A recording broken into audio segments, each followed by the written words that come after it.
Welcome back, fellow scrubs. It's Monday, so it's Pocket Fighter EX Day, the fan game crossover fighter that has nothing to do with Capcom or SNK, to make that very legally clear.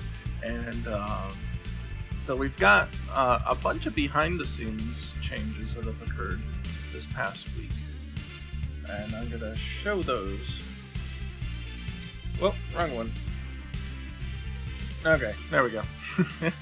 So, I'll show that we changed the spawning system in the game. So, if you don't know exactly what that means, like when an object manifests, so just as an example, like when Ryu throws a Hadouken, it is quote-unquote spawned into the game.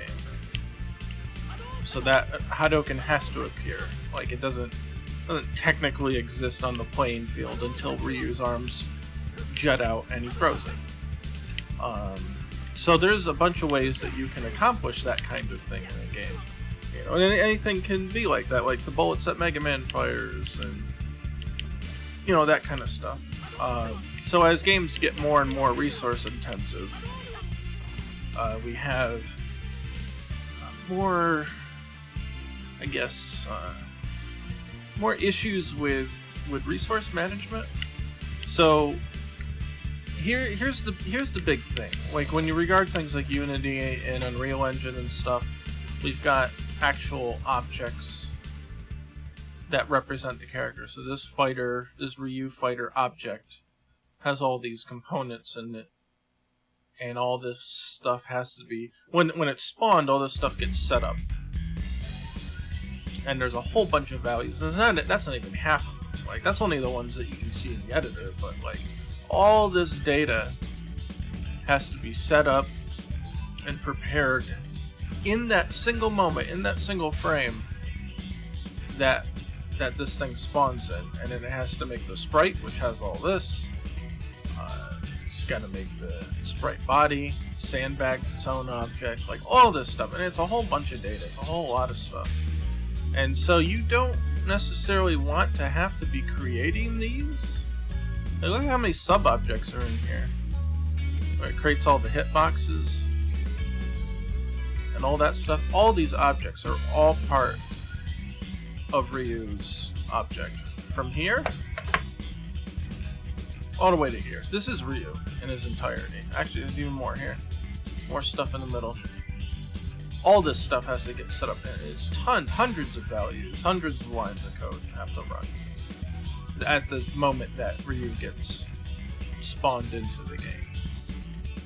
So that takes time, that slows the game down, and you don't want that happening during your gameplay. So the ideal situation here is that you want all that stuff to take place like during your loading screens or between rounds or something like that.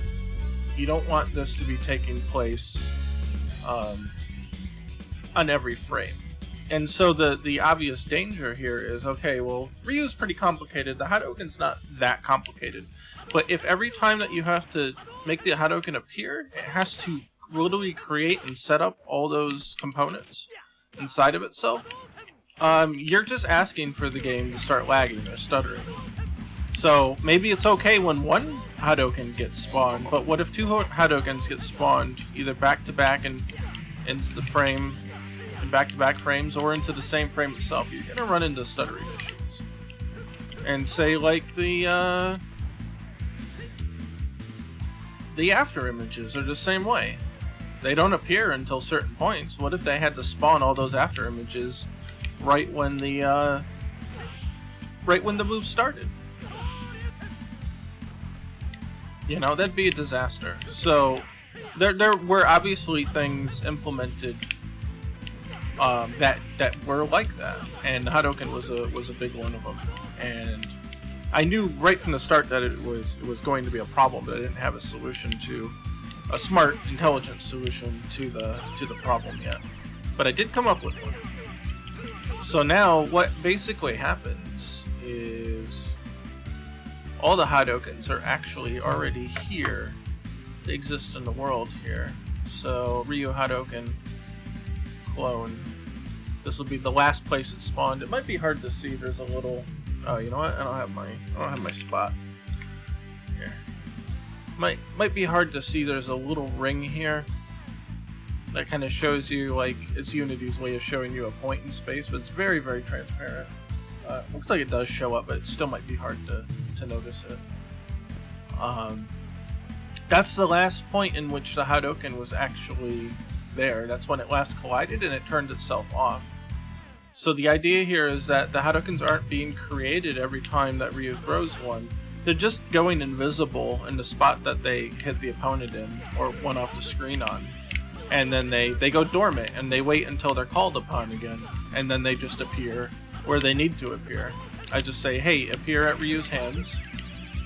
And, you know, and then get yourself back in a visible manner.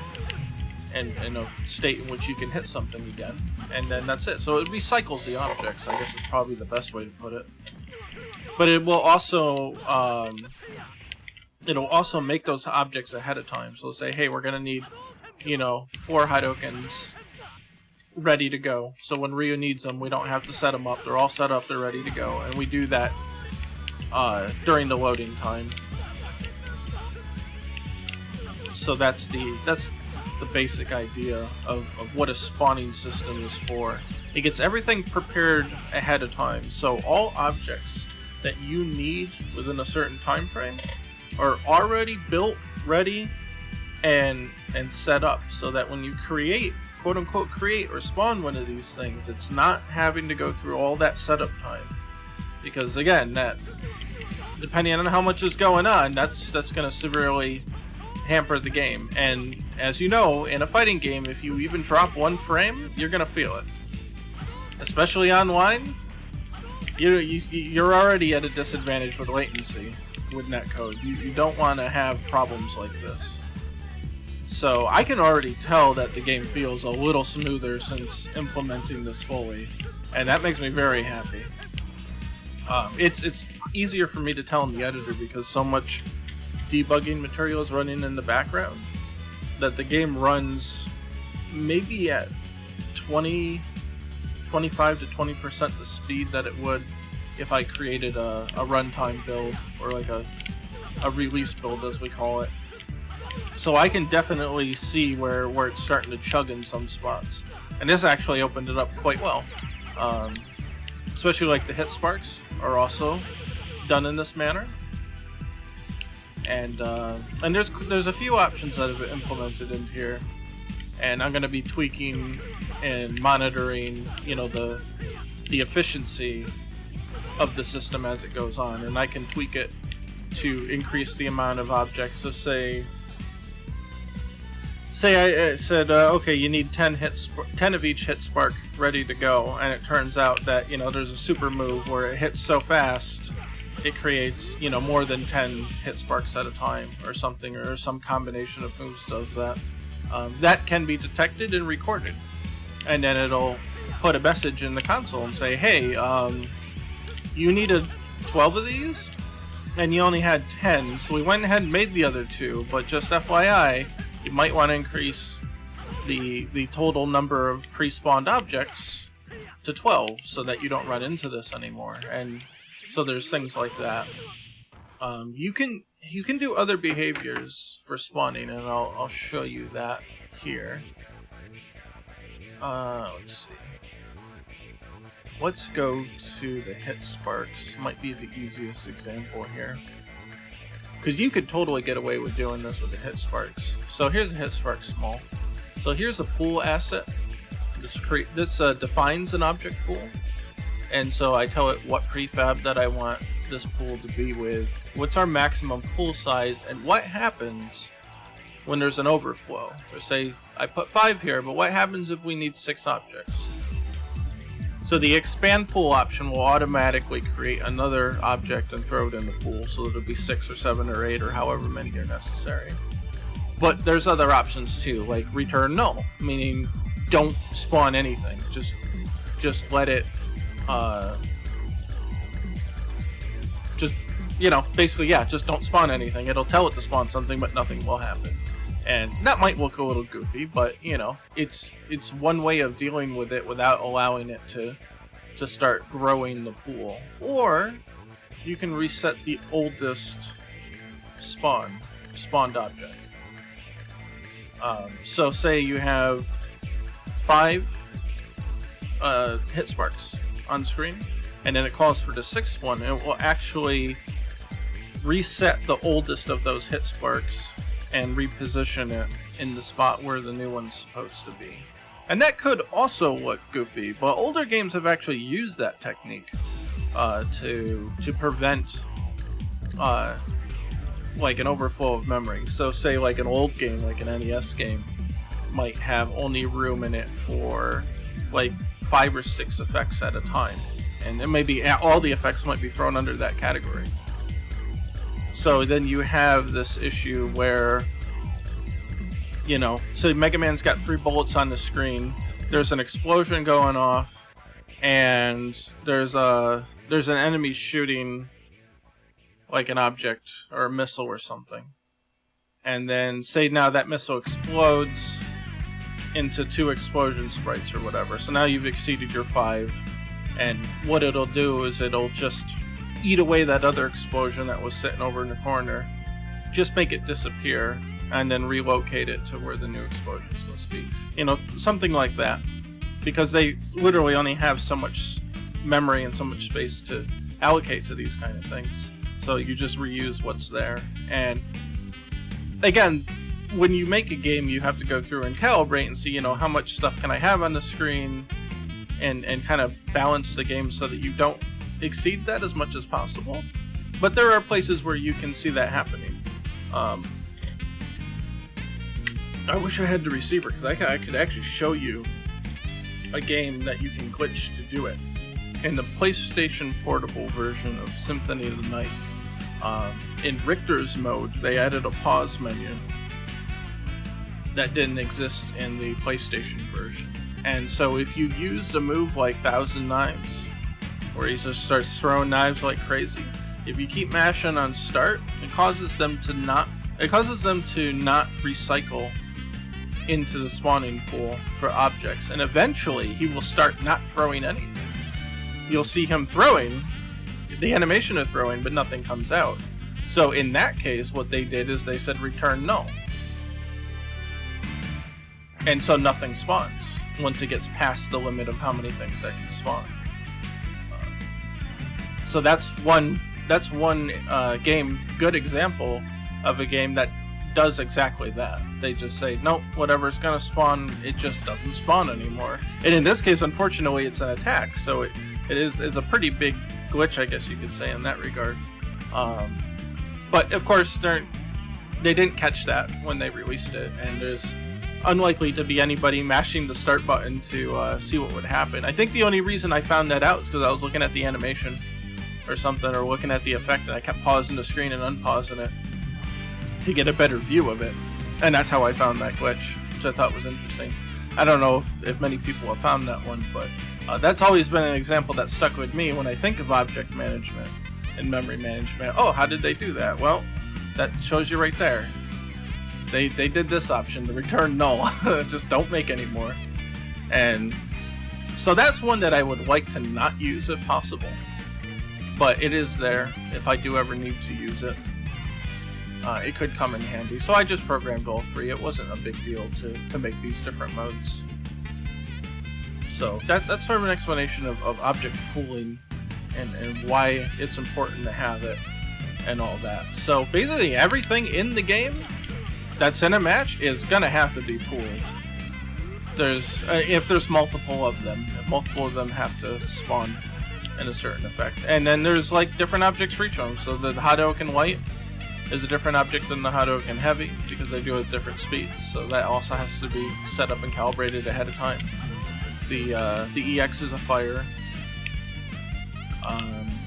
The Denjins, there's 2 charge levels for each speed of Denjin, so that's 4 additional ones, and then you've got the level 3 is the same speed no matter what button you use to charge it, or whether it's an EX or not. They actually used to be slightly different between the EX version and that, but I felt it was negligible enough to not bother making them too different. So, yeah, pretty much everything. Black Sparks, that's why the Black Sparks right now are... Oh, wait, hold on. They're invisible, because I haven't reset them yet. So when I made this change, everything got reset. I put in a few things, like the dust when he's running and backdashing to test it, and the Hadokens, but not everything's there. And you'll notice that some attacks don't have their usual effects. So, like, there should be a little fire explosions there, but I haven't redefined that object fully yet, so that's not there yet. Or like in the Shinshoryu should have some kind of special hit spark there. So there's a lot of stuff missing. It was a lot of work to even get this far, but there's still a lot of stuff missing. And part of that is what we're going to work on today. And then the other part, of course, is explaining the whole idea of what it's supposed to be. So when you spawn something, like this is a pool asset. You just tell it what you want it to have in the pool, how many, and what it should do when it runs out. And also for debugging purposes, when it does expand the pool, throw an error so that we know that that's what happened. And that will help me catch things. Right now, there's probably a crap ton of these just all over the log because everything's all in flux right now. But once everything settles out, I'll start to go back, tweak the numbers, and then really find, what's the happy medium here and make sure everything's all tight. And so let's look at an actual spawning, because this is the pool itself, but there's also a spawning preset asset that I created. Let's see, probably under common, yeah. Okay, so heavy hit spark spawn. This is a spawning preset, and I can have a few different modes. So it can spawn just somewhere, always in the same spot in the world position, or I can say it spawns where the spawner exists, or it can spawn in an animatable additional spawn transform, which I haven't used yet, but I can show that if necessary. And I used to use that kind of system before, where I could then in animation I could move the spawn point where I want it to be and then tell it to spawn something. But now that I have all these other options, it is less useful than it used to be.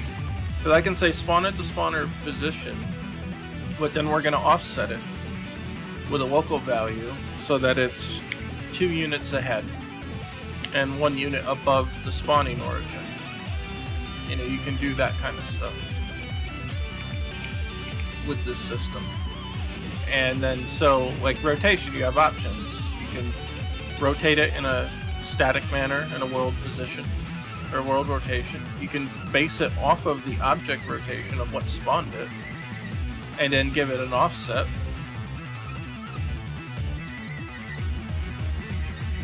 Or you can, let's see, spawn. Oh yeah, so that additional little spawn transform, you can rotate that using animation or whatever, and then it will just copy that rotation from there. I think I had it at none, right? Yeah. Just so I don't mess up this profile here. And then what is its parent, and what that means is, like, so Ryu is under the stage object, which I'm probably gonna move these guys outside of that for efficiency's sake. But so I can say, right now I'm saying whatever spawned it, whatever their parent is, that's what the parent of this new object is going to be.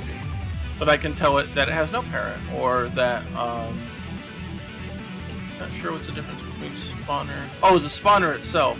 So you could say it's parented to Ryu, so that it would follow Ryu around himself, which we wouldn't want in this case.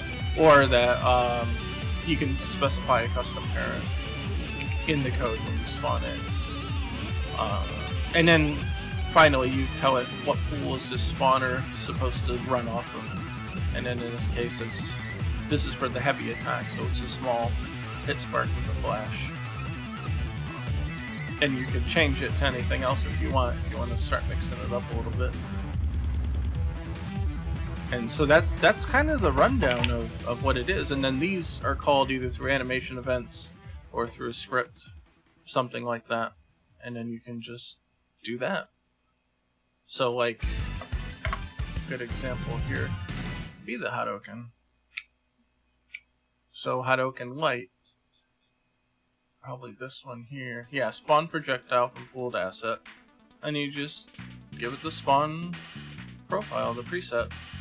This is the profile for the Hadoken.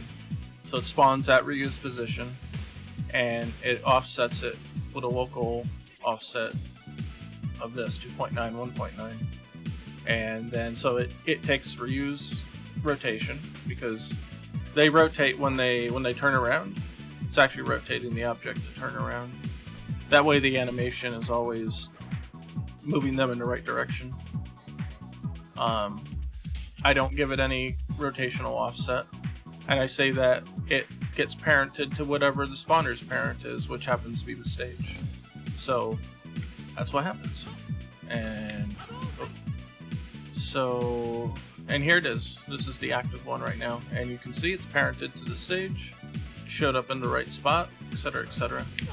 And the rotation is correct, because if the rotation wasn't correct, it would spawn in the same direction whether he was left or right, so he'd be throwing it behind him if he was on the right side.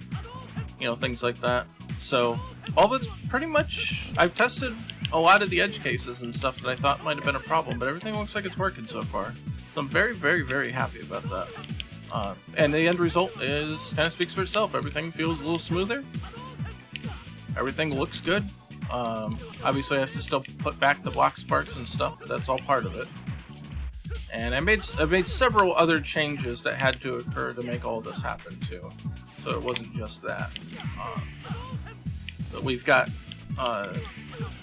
like the hitbox data and everything kind of relied on some of these systems, especially like for when Ryu throws one, and it has to know to not let you throw another one until the other one's out.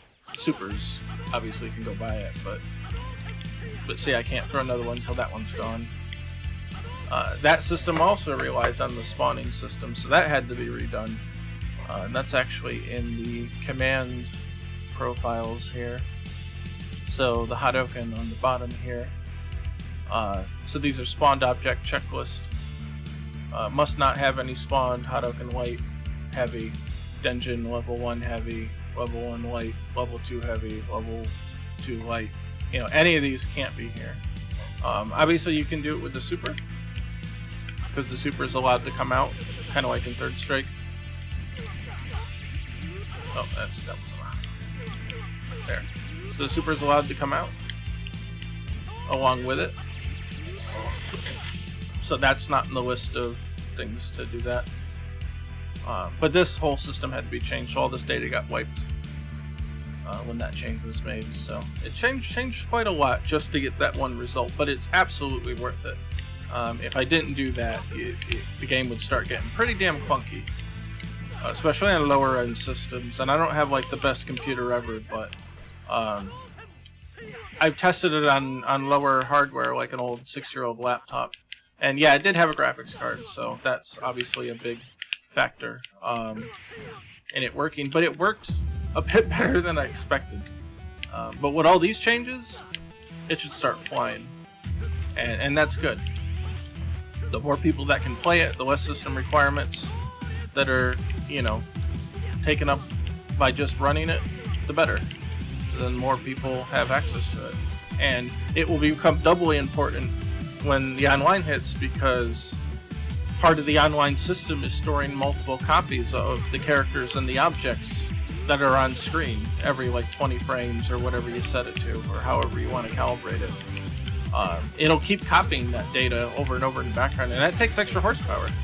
So if you're not using up as much horsepower for spawning objects all the time, then theoretically those little save states to sync and roll back to on the net play, you know, you got more resources to dedicate to that, and it just makes the whole thing run better. You know, it's like if you have a lower end machine, you might notice, like say Street Fighter V for example, the game runs worse when you're playing online for some reason. Like the actual, like the latency can be affected by it, and it's not so much the graphical rendering, but it's, you know, keeping those save states, keeping those rollback points, doing all the extra calculations and stuff that they do to make the online work adds a lot to the processing of the game. So you can play it offline. Well, yeah, you got 60 frames per second, no lag, everything's responsive, whatever. You hit online and you're like, wow, it's weird, and you don't know if it's lag, you don't know if it's something else. Maybe your frames start dropping, or whatever.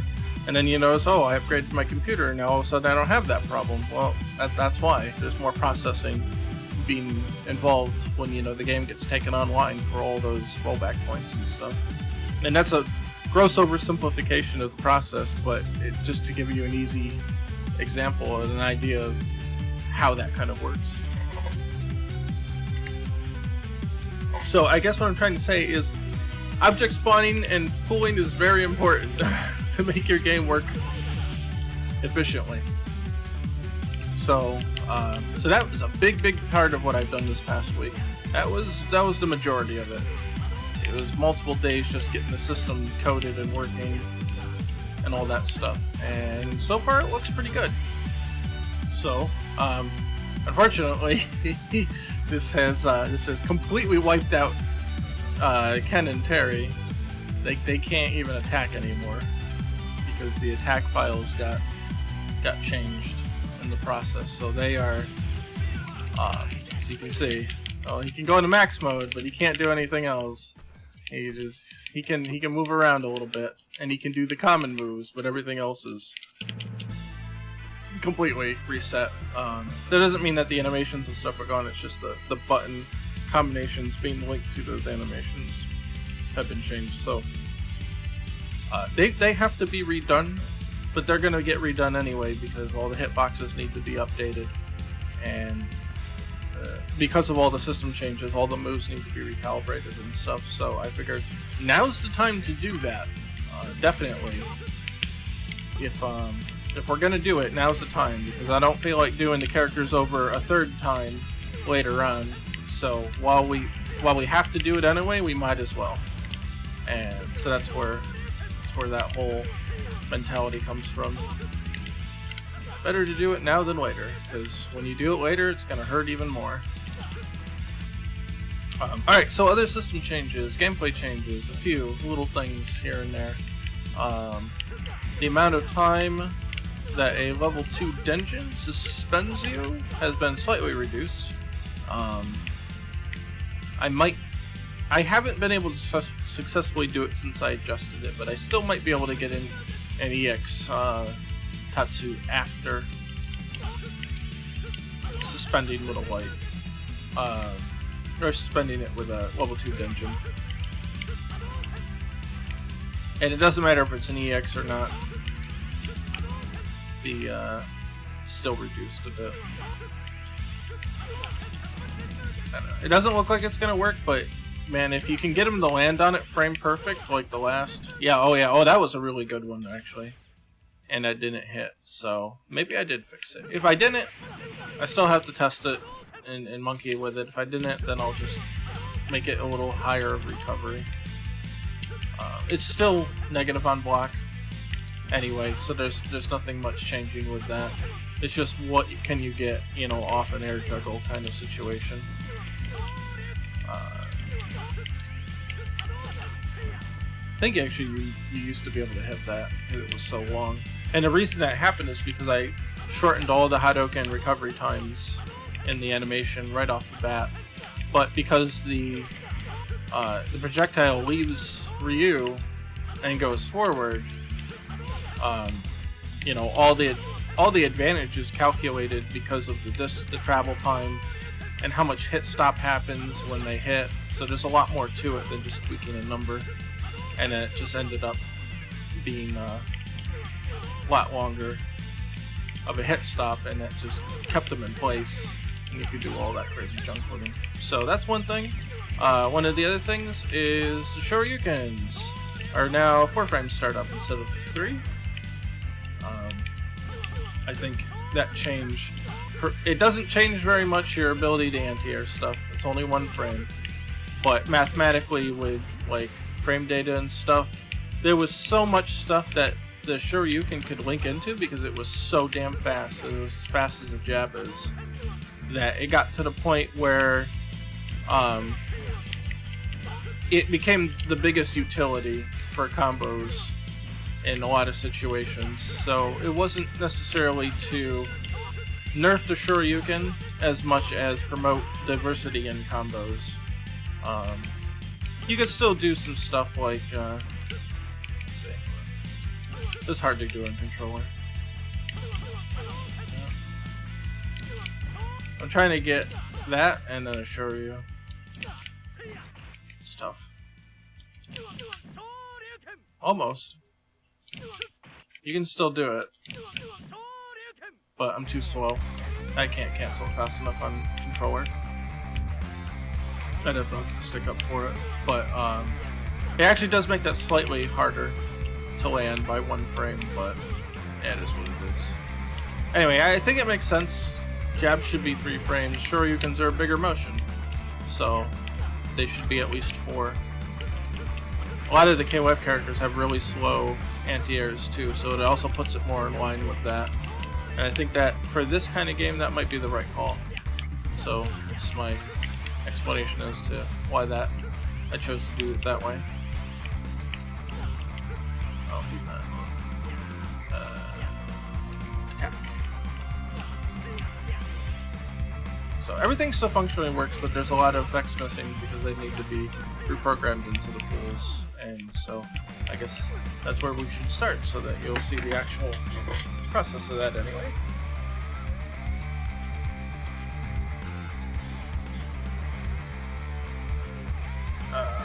Alright. I think all the default hit sparks are there. And so the block sparks will be something we need to do now. So let's collapse out these ones here and we'll focus on the effects. So we got block spark, and we're going to, what's this? Oh, that's a flash flicker. Let me rename it so I know what that is. We've got 2 variants. We've got the normal block sparks, and then we've got the block sparks when you're in guard fatigue. And so we have to do ones for each of these. And pretty much all I have to do is go to object pool, and black spark, heavy. And I'll put pool there so I know what it is. And just drag it here. I don't know, 5 should be good enough. And then we'll keep doing that for these ones.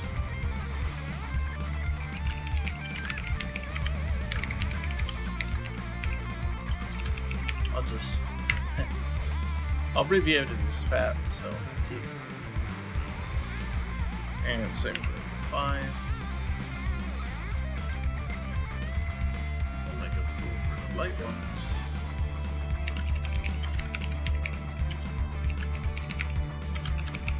Box spark, white. That one 5.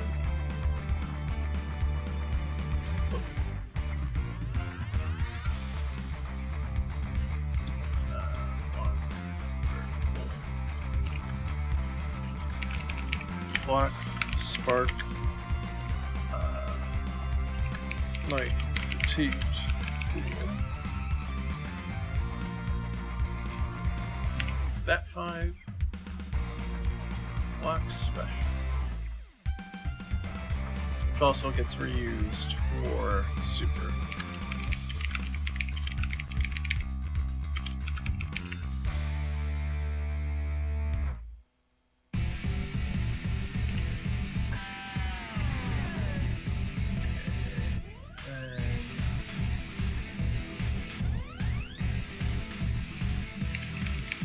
Black spark special, fatigued, cool.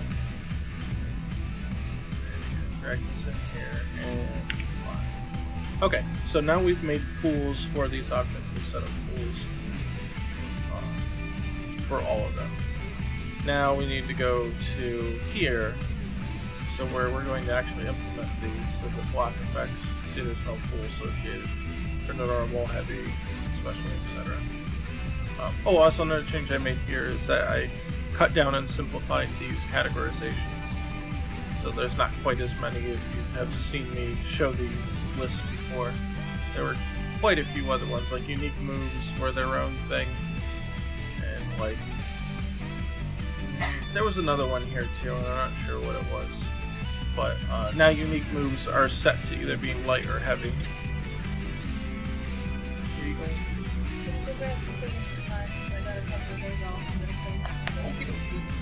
Love you. See you then. Get back to internet. Yeah, internet. It's Internet Incorporated right here. Internet hate machine! The Internet Hate Machine. Yeah.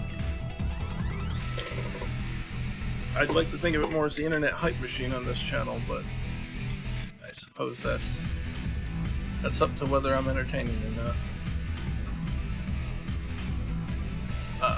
So yeah, I used to have other ones nominated here, but say like unique attack is now just going to get chosen. Is it going to be a light or a heavy? And that changes its priority on whether or not it'll clash with other attacks or beat out other attacks. So I kind of simplified the whole deal. And so there's a lot less to do here as well. So we do have a block. We need to make a pool, we need to make a spawn preset. So we made a pool already, but now we need to make something to actually spawn off that pool. And you can have multiple presets per pool if you need to reuse the same object, so that you can get those different configurations of different coordinates and rotations and stuff as you need them.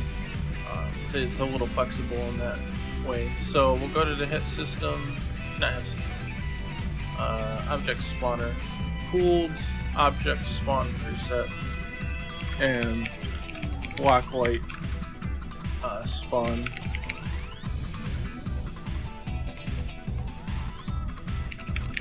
We're going to choose the block light pool. And we don't actually need to fill any of this out. This actually gets overwritten by the code anyway. I think, yeah, none of these ones are filled out. So we can just kind of leave it that way. And so all we do is drag this over here for the light move, the light normal. And it should have reflected, so. All guard. And there you go. We got the black spark. Let me turn off the blocks here.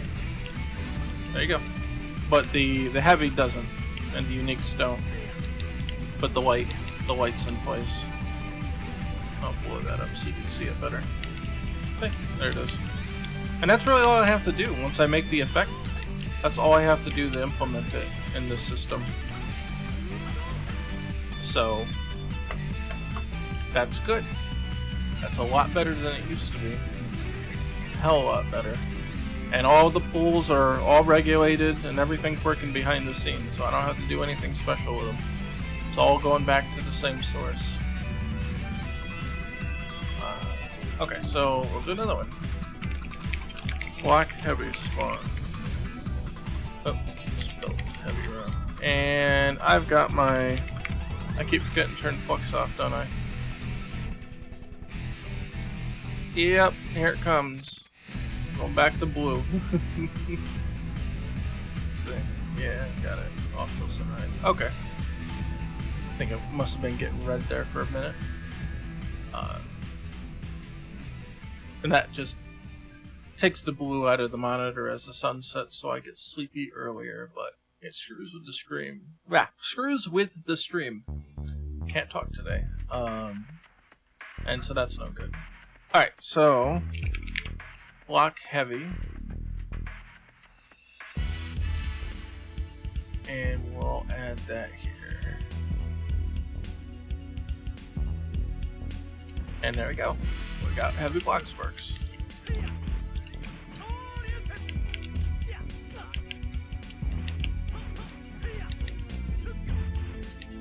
Boom, boom, boom.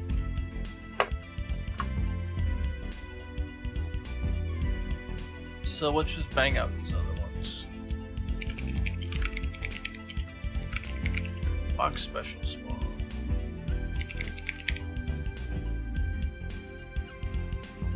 And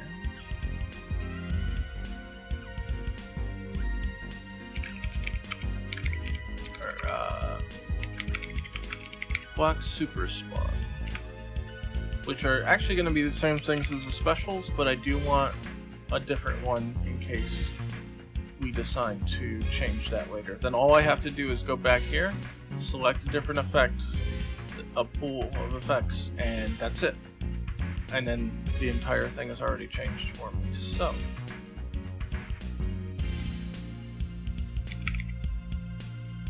block special, block super, and we should be good to go there. Yep. You can see it. Hold up. You can see the specials now have block spark.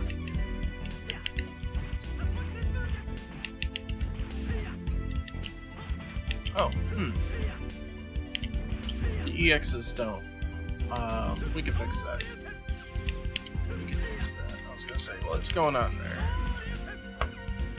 And like you saw, we can fix this in real time. So it's pretty. Oh, I didn't give it anything. That's why. There's special attacks, so I'm just gonna reuse the special. Oh wait, block special.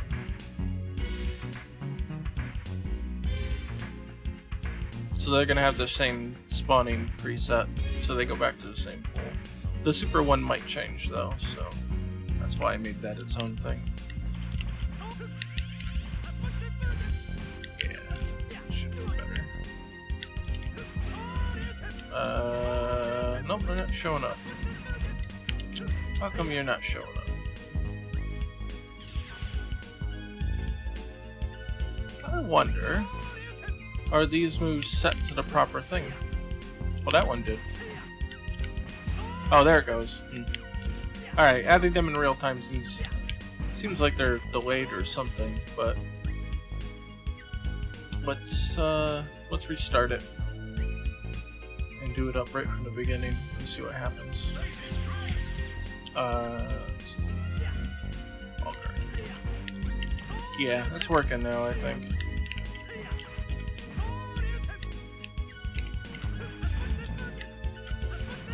Yeah. Alright, so if you start it with it, it's fine. It's just in... Oh, that one didn't work either. Something might be up there.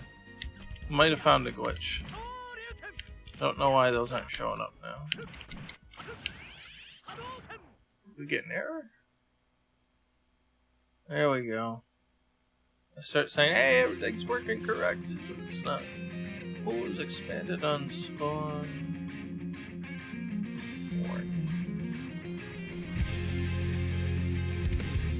Failed to call animation event. Oh no, some of the animation events haven't been updated, so I do expect to see that.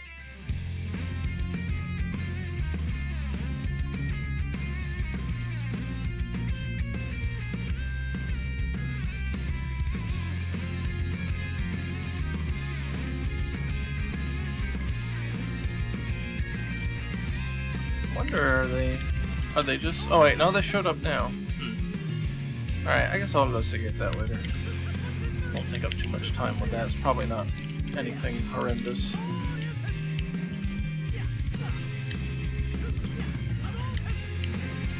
There we go. Okay. Oh, you know what it is? Maybe. It could be that he was guard fatigued. And then because they'll stop showing up.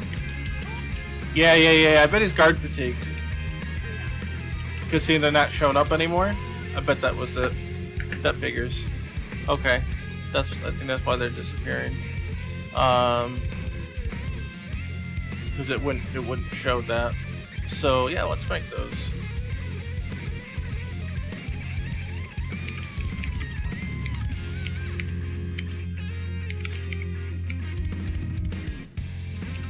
So block light fatigue spawn. So Black Spark Light, and make another one.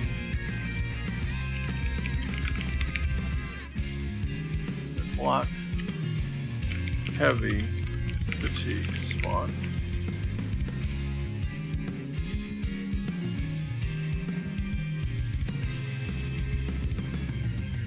We'll just make all that film out.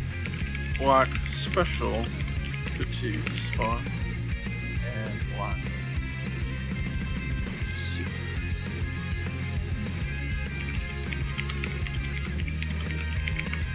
Fatigue Spawn. Okay.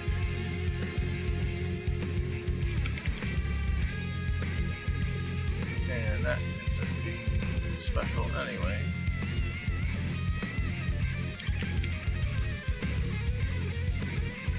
Special. Light. And heavy.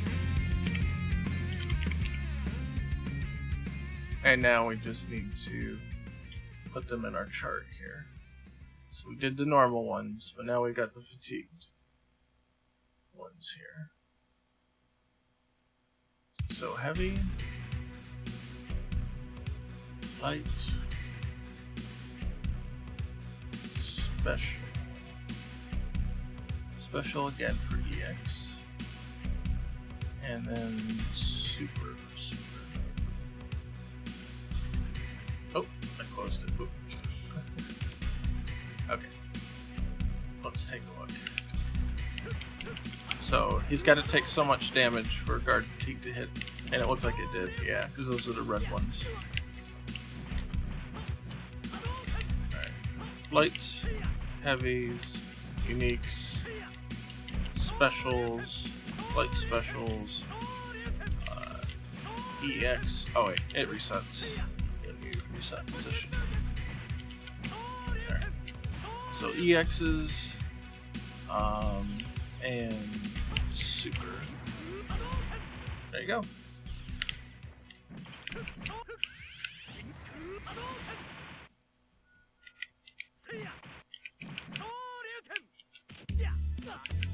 I don't remember guard fatigue kicking in that quickly. I mean, it was a level 3, but still. Blocking, you know, blocking a black string with a level 3 seems to be a little harsh. But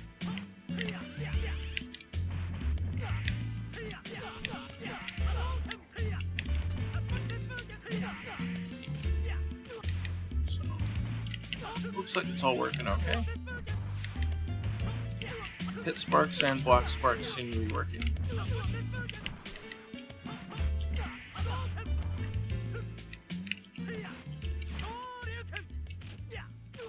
So we are missing a grab spark. We can do that one next, I guess.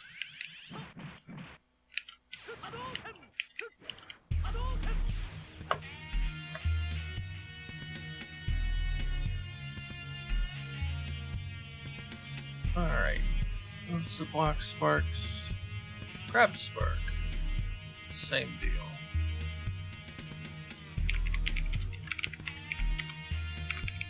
Grab spark. Probably don't need more than 2 of these. So we'll leave that like that.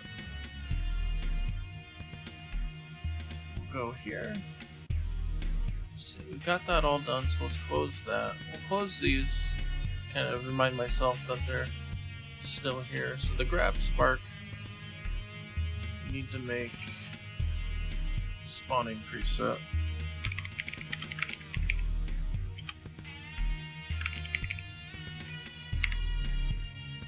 Oh, they capitalized the G.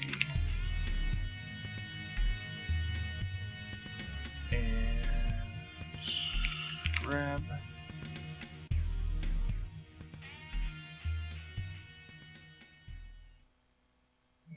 And then we'll just put it in here.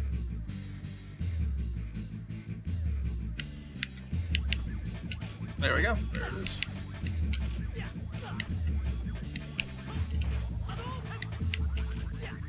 We're getting back to what we used to look like.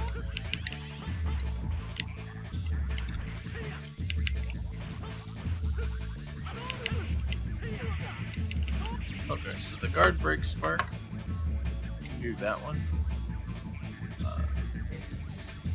Make this one here first.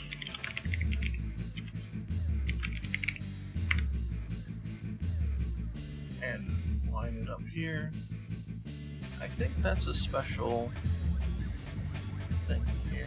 Yeah, that's just right here. So we'll add that there. Now we actually have to go make the pool for it. So we're doing it reverse order this time. Guard break. So pooling, guard break effects, pool.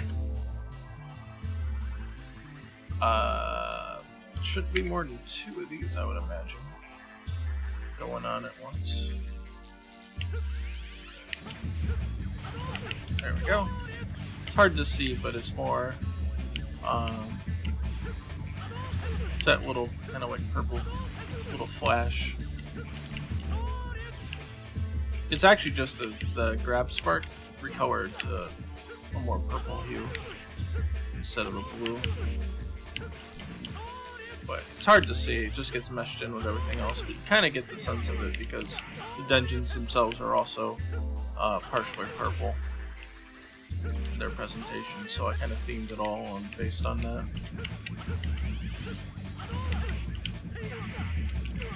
You can do some nasty things with it.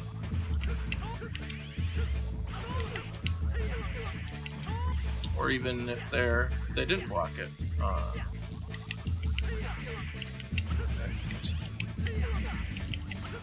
on. Time it's all off. Oh, there we go. You could do that. Oh, that's not what I want. Yeah, that. And you can fake it out with that. Boom. Do a reset. You got them. You could even add the super onto that if you have the meter.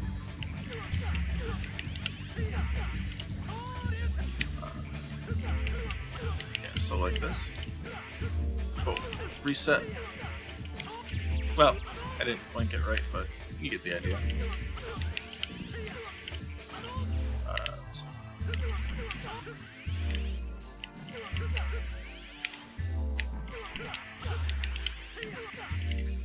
Nope. Yeah, just like that. Boom. Nah, I missed it again. You get the idea. Just this, and then go into super from there. And that's actually close to a kill, I think. No.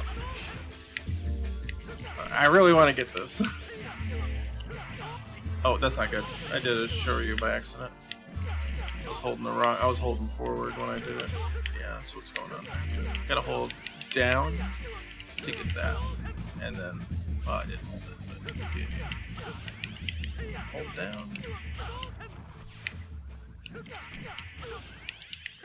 Hold down. And it missed. You get the idea. Pretty powerful mix-up stuff. And then if you think that they're, if they're wise to it, fake them out. And then do something.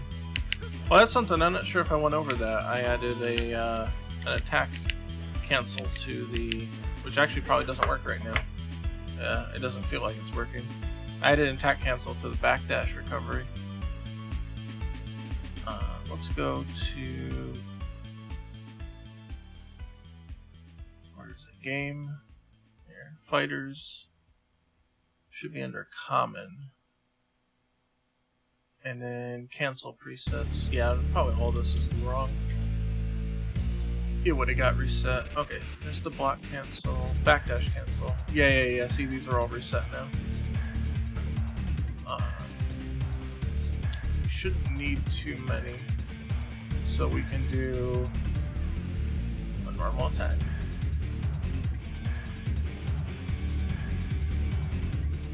We can do a special attack. Or a super attack. And see, I used to have other categories for like EX, light and heavy, but I think I simplified it down to 3, and that's really, I think, what matters here. You just want normal, special, and super. There's, you know, a unique is a command normal. It's still normal. And there's no nuance there that's required, at least right now. I can always go back and change it. I can add another category if I want. But I'm treating uniques... Oh, that's not unique. Treating the uniques the same as the normal.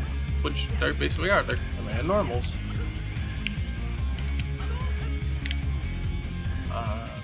Yeah, so... Yeah, it's there now. I can definitely feel it.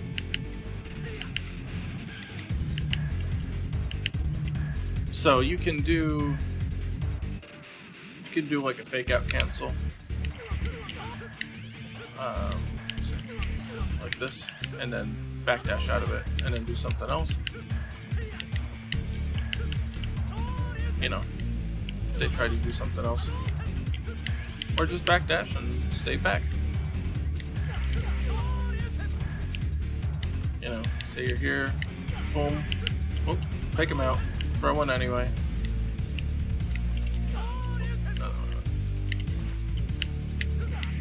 Yeah. So I'm always holding forward. Screwing me up. Get out of there. You can do anything you want out of it. So as long as it's an attack, you can't block and you can't dash out of the backdash recovery. That little pause at the end, but you can attack out of it.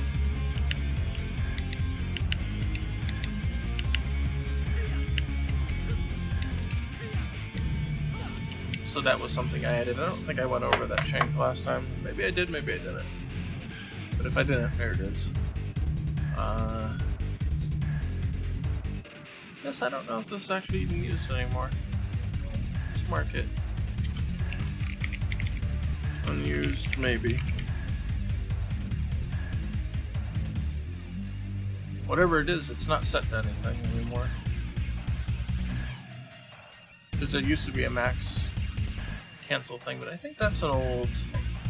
I think that's an old thing that I've discontinued using. Block cancel, run attack cancel, which I don't know. I don't know if that's used anymore. I don't think so. There's nothing listed here. So, unused maybe.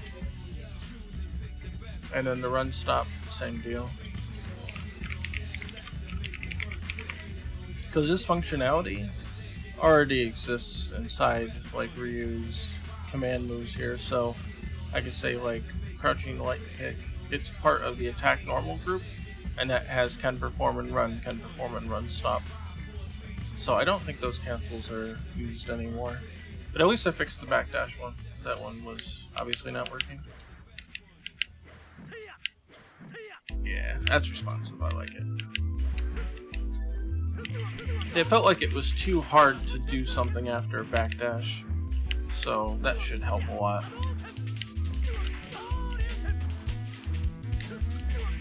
Like, it's hard to show the dummy, but if I have like a second player helping me test or whatever, it felt really, really awkward to get the timing from the backdash. It just didn't flow right, didn't feel natural. So adding that cancel definitely helps the flow of movement and combat that way. So you can dash, kick, you know, that kind of stuff. It's pretty fun. I think it's fun.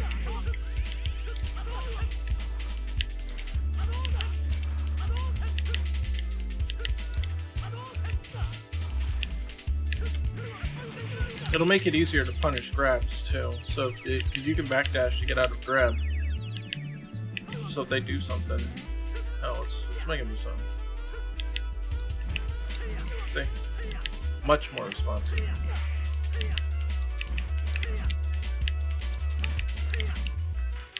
Sure. There. Oh, almost. Or hell. Just do that.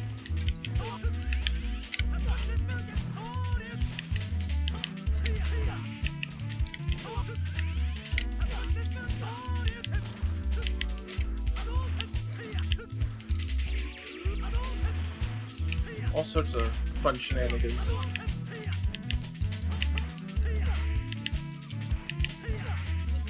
Yeah, I was gonna say this is negative on block, so that's not gonna work. But you can do that.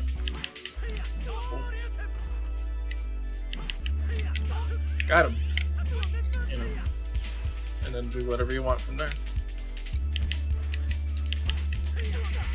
I mean, you could just pull through it like that too. Of course, what to show you, but you know. Or hell, you don't even need the EX version.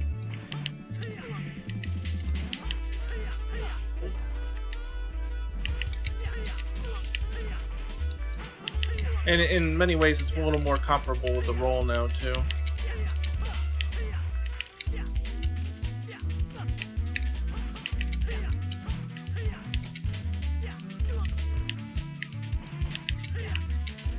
There we go, something like that.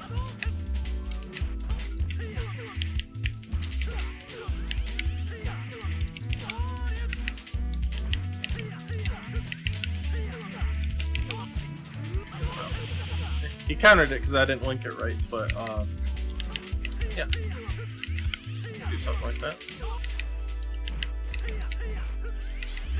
Actually, let's see. Not enough time for that. What would be the best thing? Yeah, that's too slow.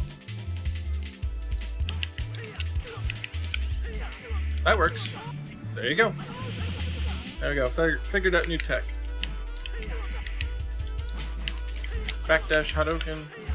Well, at longer ranges, it's not going to be as easy to get because of the you get more hit stun out of doing a close range Hadouken, so your cancel properties are a little better there at close range, and then you can get that kind of stuff. But at longer range, it's not gonna take. You gotta use different options. You do something like that. Just not show you.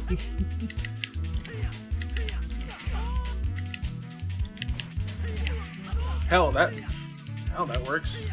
It works as is.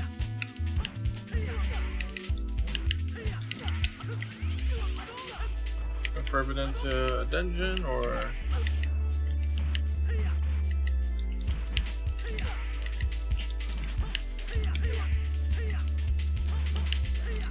no, too far for a double.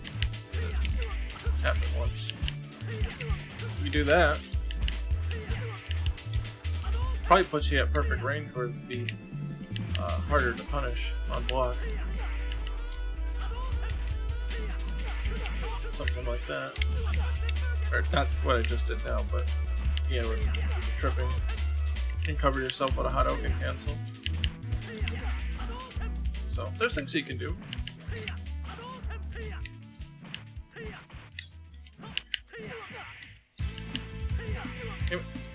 Thumb's wearing down. I hate doing it on analog.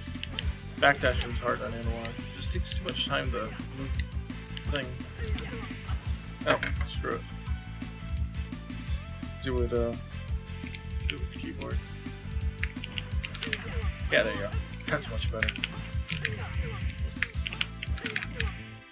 Yeah, just like that. Boom, boom. Look at that, counter hit and everything. Run up, show you. That's what I'm talking about. That's the stuff, man.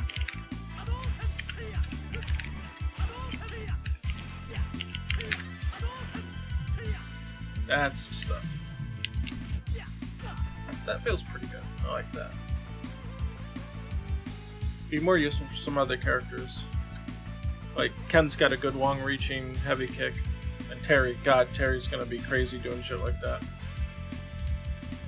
Actually, Ken's won't be quite as good because his backdash is shorter than Ryu's, but Terry's is like a middle ground. So I can see Terry being at pretty good distances for some shenanigans like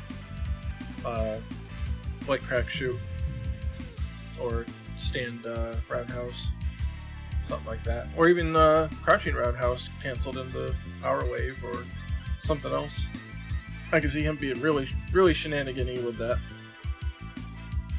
But alright, so I guess let's move on to the next thing here. We're about halfway through, so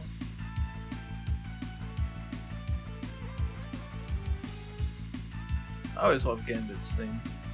Just sitting and listening to it. Let's see. We have all the sparks, right? Or all the main ones.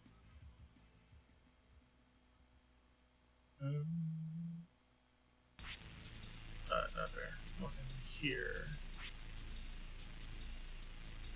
Okay, so we got the counter hit effects.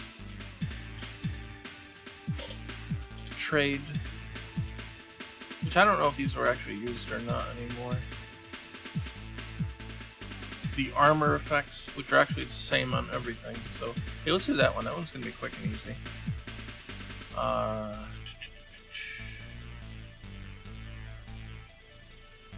Where is it now? Armor max block sparks. Is it in there? No. Crash damage on land. EX fall grab hit spark might be in there. Yeah, armor hit.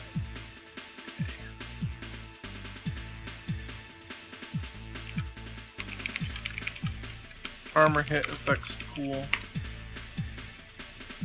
Easy peasy. Drag it in. I can't imagine more than. You know what? I'm not gonna say I can't imagine more than 2, because actually I probably can. If there's some, like, if you have an armor attack that could say take all the damage out of a Shinko Hadoken, or a normal Hadoken and a Shinko Hadoken get thrown at the same time, they could probably linger long enough to get to at least like 3 in a row. So we'll go 5, whatever. Better safe than sorry.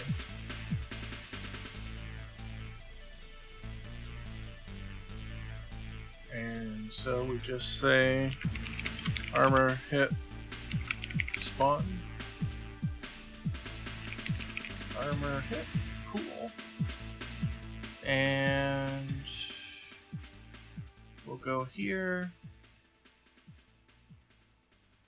Counter guard armor hit. So yeah. And then we'll just drag it in for all of them. It'll be the same for all of them.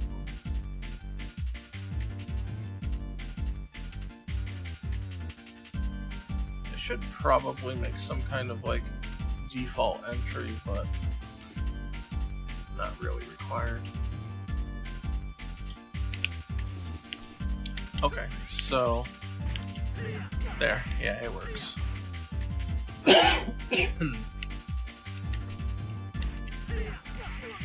You can see the pink looking block spark. So he flashes that color and he absorbs it.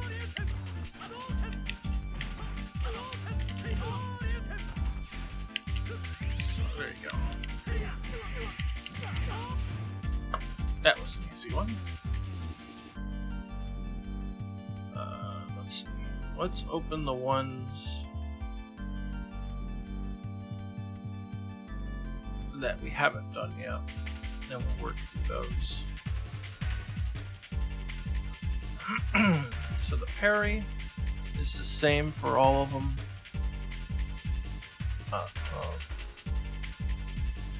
Gotta find where it is here.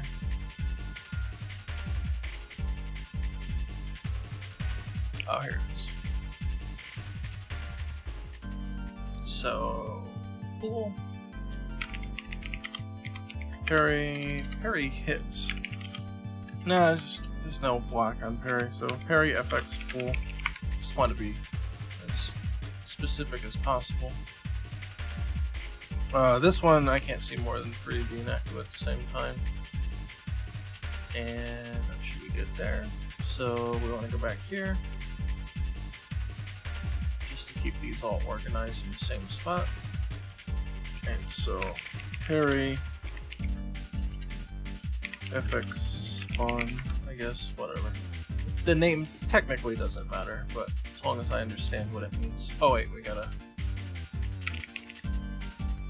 put the pool there. Okay, now we go here, And same thing as before, all of them have the same parry effect, so we'll just throw it in there for everybody.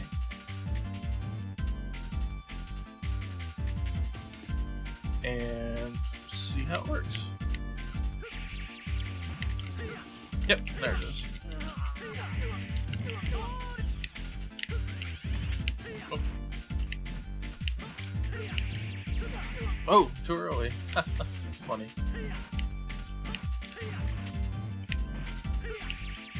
There. Boom, boom. Okay.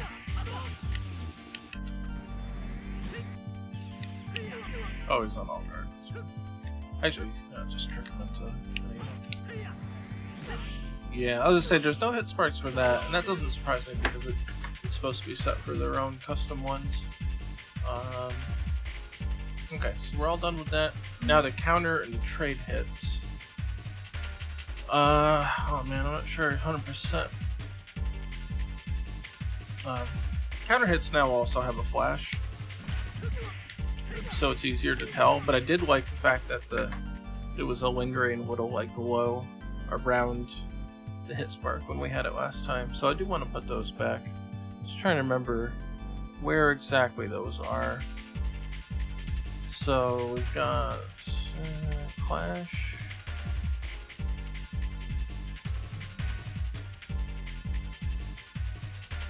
We might, I'm not sure if these are the new ones or not. We might need those later. Shockwave White. Oh shit. White Center. Really not sure what the difference is here. That actually looks like the counter spark. I bet it's these ones. Okay.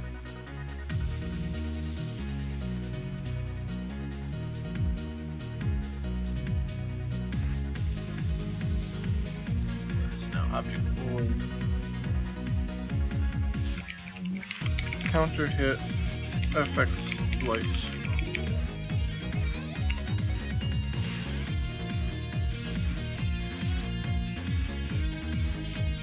Actually, I should name it like that.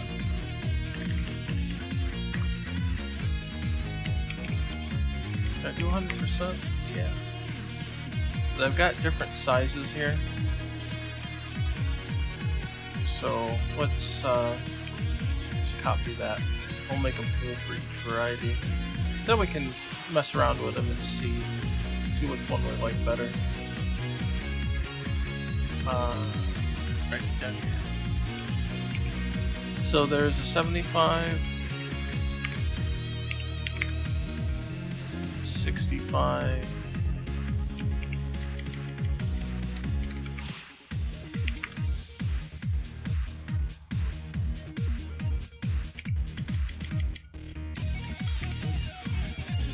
excuse me, my throat's really dry, making it hard to talk.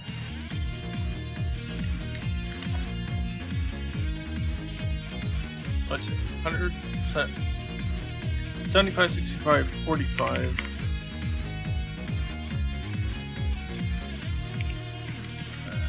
35, yeah. I've tried all sorts of ones.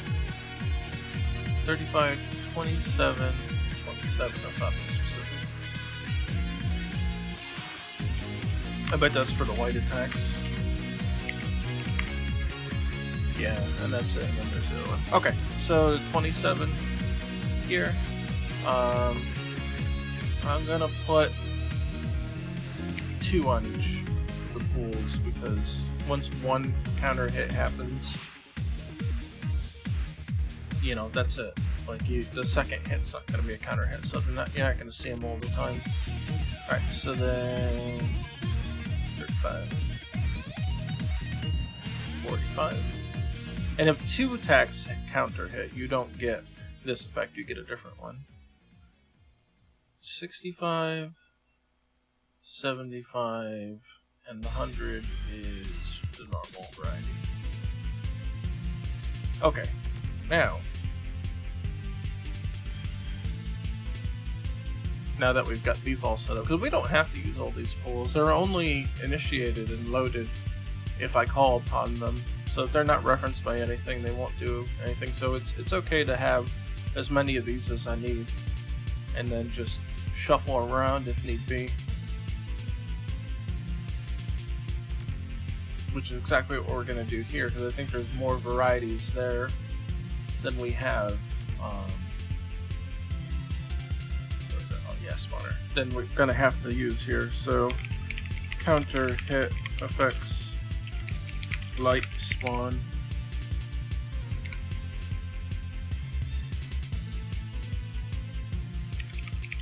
Counter hit FX heavy spawn.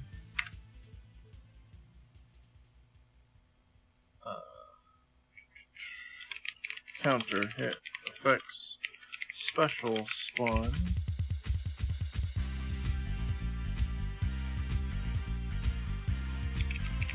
Counter hit effects super spawn. Okay, so they're all here. Then the light will probably be the 27. Heavy is probably the 35. Special is probably the 45, and I probably went to 65 for the super, and that's it. 75 is a little big. And okay, so now we gotta put them in here. So heavy, light, special, EX also for special, and super. And let's see if these are the right ones. Whoa, they don't disappear. Well, we gotta fix that, but they do look a little big. But it's hard to tell because they stay on the screen here, so it looks right, I think.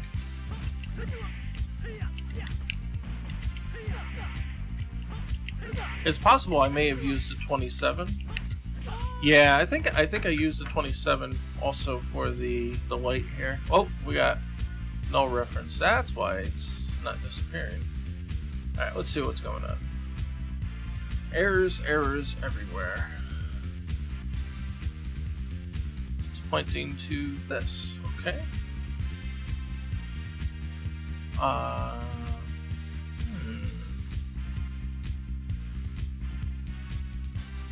Pool link. Does it not have a pool link? Let's take a look.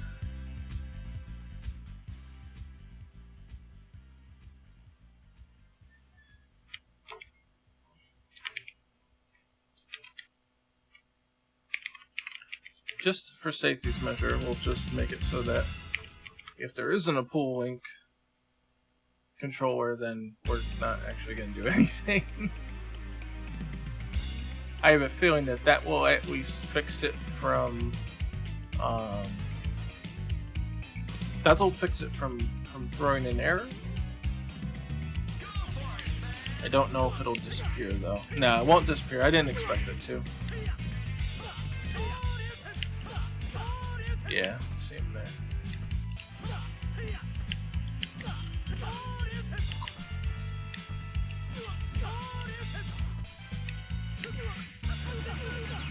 And then the yeah, the super one's huge. I'm pretty sure that I use probably the same small sized one for both the light and the heavy, because their effects are about the same anyway, and then use whatever I have for the heavy is used for the special, and so on and so forth. So we can change that easily, but we do want to get rid of these errors first.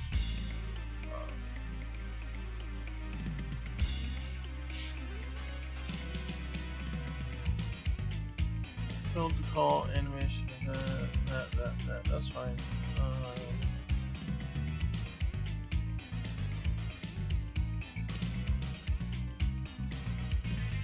Match reset controller was not found. That's not good. And could not find object link. Okay, alright, we're gonna fix this.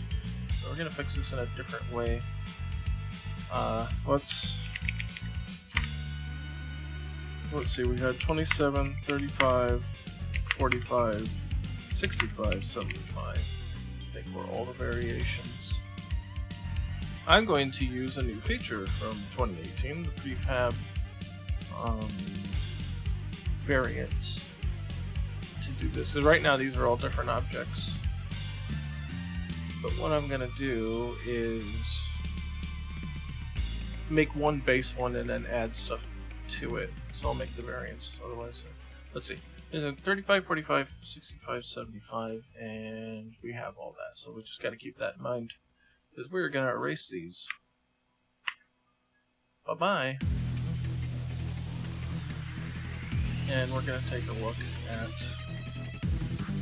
No, that don't need to be out in the middle of nowhere. Okay. We're going to take a look at this.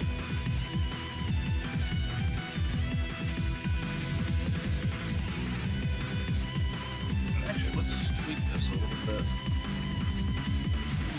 Okay, frame 1 is white, black, black. And then the ring, and then this. I would say...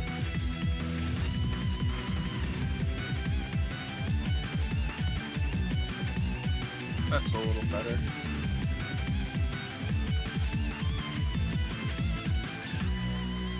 And then let that linger just a little bit. We'll see how it works. We don't have to have specific spacing, but I think this should work okay.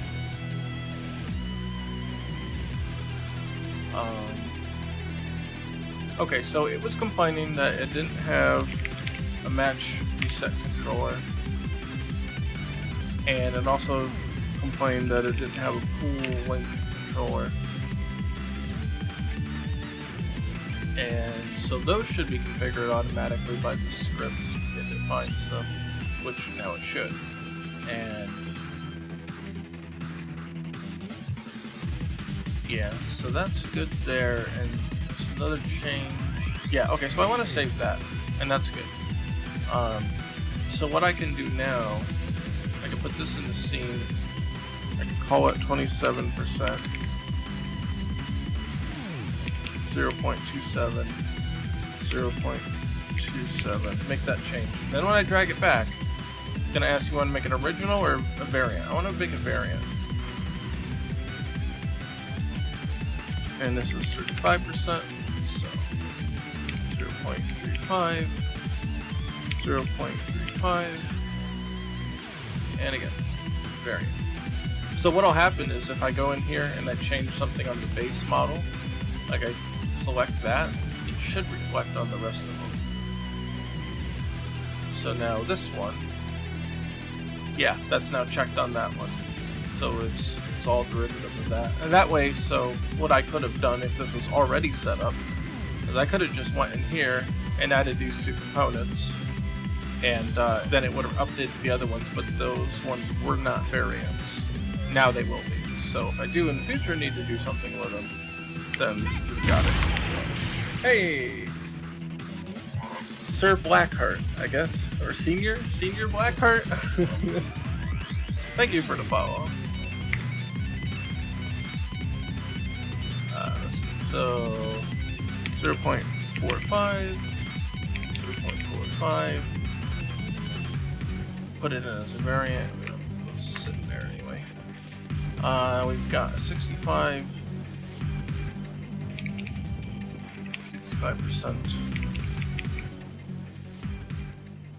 Name it 65%. And a variant.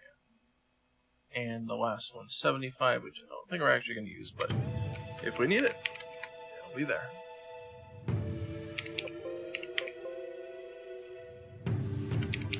.75, 0.75. I haven't seen anything come through the chat, so if you guys are talking and I'm not replying, something glitched out there. Usually don't expect to see a file notification when I have something in chat, but let's see if it actually works. Test. Well, I popped up there, so I guess you guys are just silent, and that's fine too. If you don't want to talk, you ain't gotta talk. Okay, so now we have to redo these pools with the new objects because the old ones were deleted. But that's easy peasy. Oh, there he is. Hi, I just recently found out about this project while browsing through Game Jolt, and I just wanted to pass by and show some support. Thank you! Keep it up, my dude. Well, you keep it up too, man. Thank you very much. That's a very encouraging message. I like that. There is a lot more to come, believe you me. Things really gonna take off when we get online working. That's gonna be fun.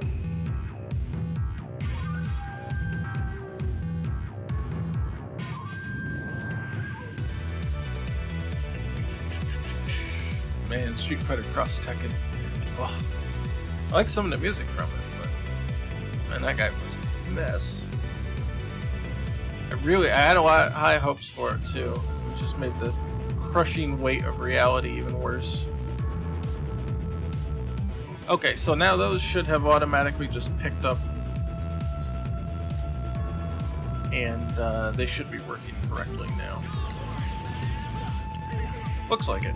I don't see any remaining residue. Okay, so what I do need to do is adjust, like I said, the size of them, or which sizes are associated with which one here. So the heavy is going to go down to the 27%. Special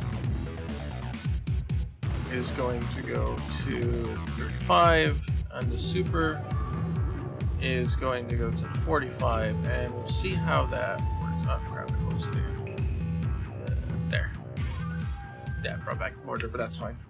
The border is cool.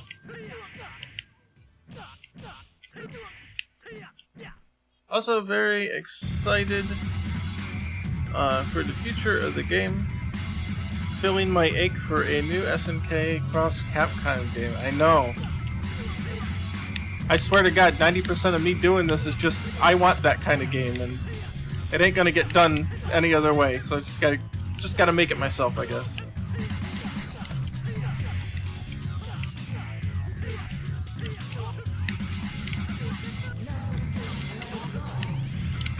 Yeah. I think those are the appropriate sizes. Oh, that one's still pretty big. What the heck happened there? Oh, the pool might have been initiated already. Now that I changed it, it might just be reusing the old ones. Alright, let's restart it. Let's make sure... Yeah, it's at 45, so it was just using the wrong one there.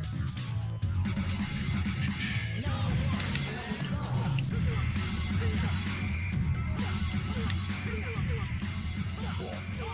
Yeah, and there's special and super. Wow, still looks pretty big though.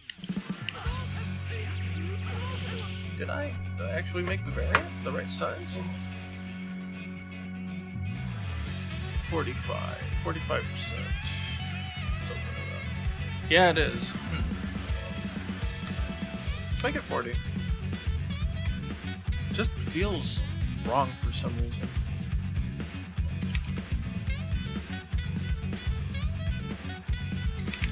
Man, Yori's theme from KOF 14. Dude, that is a banger track. Holy crap. When I first heard that, I'm like, holy shit. Did they go all out on that one, man? I wish I had the talent to make something like this. I mean, the quality, it's outstanding. Well, thank you very much. That means a lot to hear. I'm trying to make it meticulously, or the process of designing it, trying to be as meticulous as possible. That's the best way to say it. I want it, if it's not at least good as CVS1, then there's no reason for me to make it. If I can't at least get to that approach of quality, then there's absolutely no reason for me to even bother.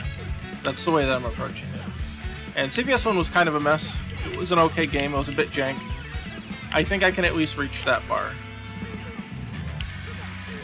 Obviously it's not the same exact kind of game with the same effects and all that, the same sprite size. But, you know, with the meager resources I have, if it doesn't at least play as good as that, then there's really no reason for me to make it. And so that's kind of the bar that I'm setting for myself. If I can get higher than that, by all means, I will definitely go for it. But that should give you an idea of, I guess, how I feel about it in terms of, you know, what it should, how it should be represented, I guess. And hopefully it's good enough for, because see, the other thing is, like, if it's not good enough for anybody else to play, they'll also, like, what's the point? And that's what I mean. Like, I can't see a game with less quality than that being worth anybody's actual time to play and put time into.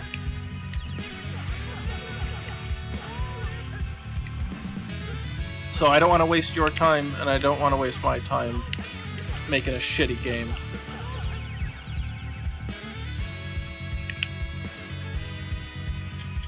And the online is going to be definitely the real hook here. If I can make it work good,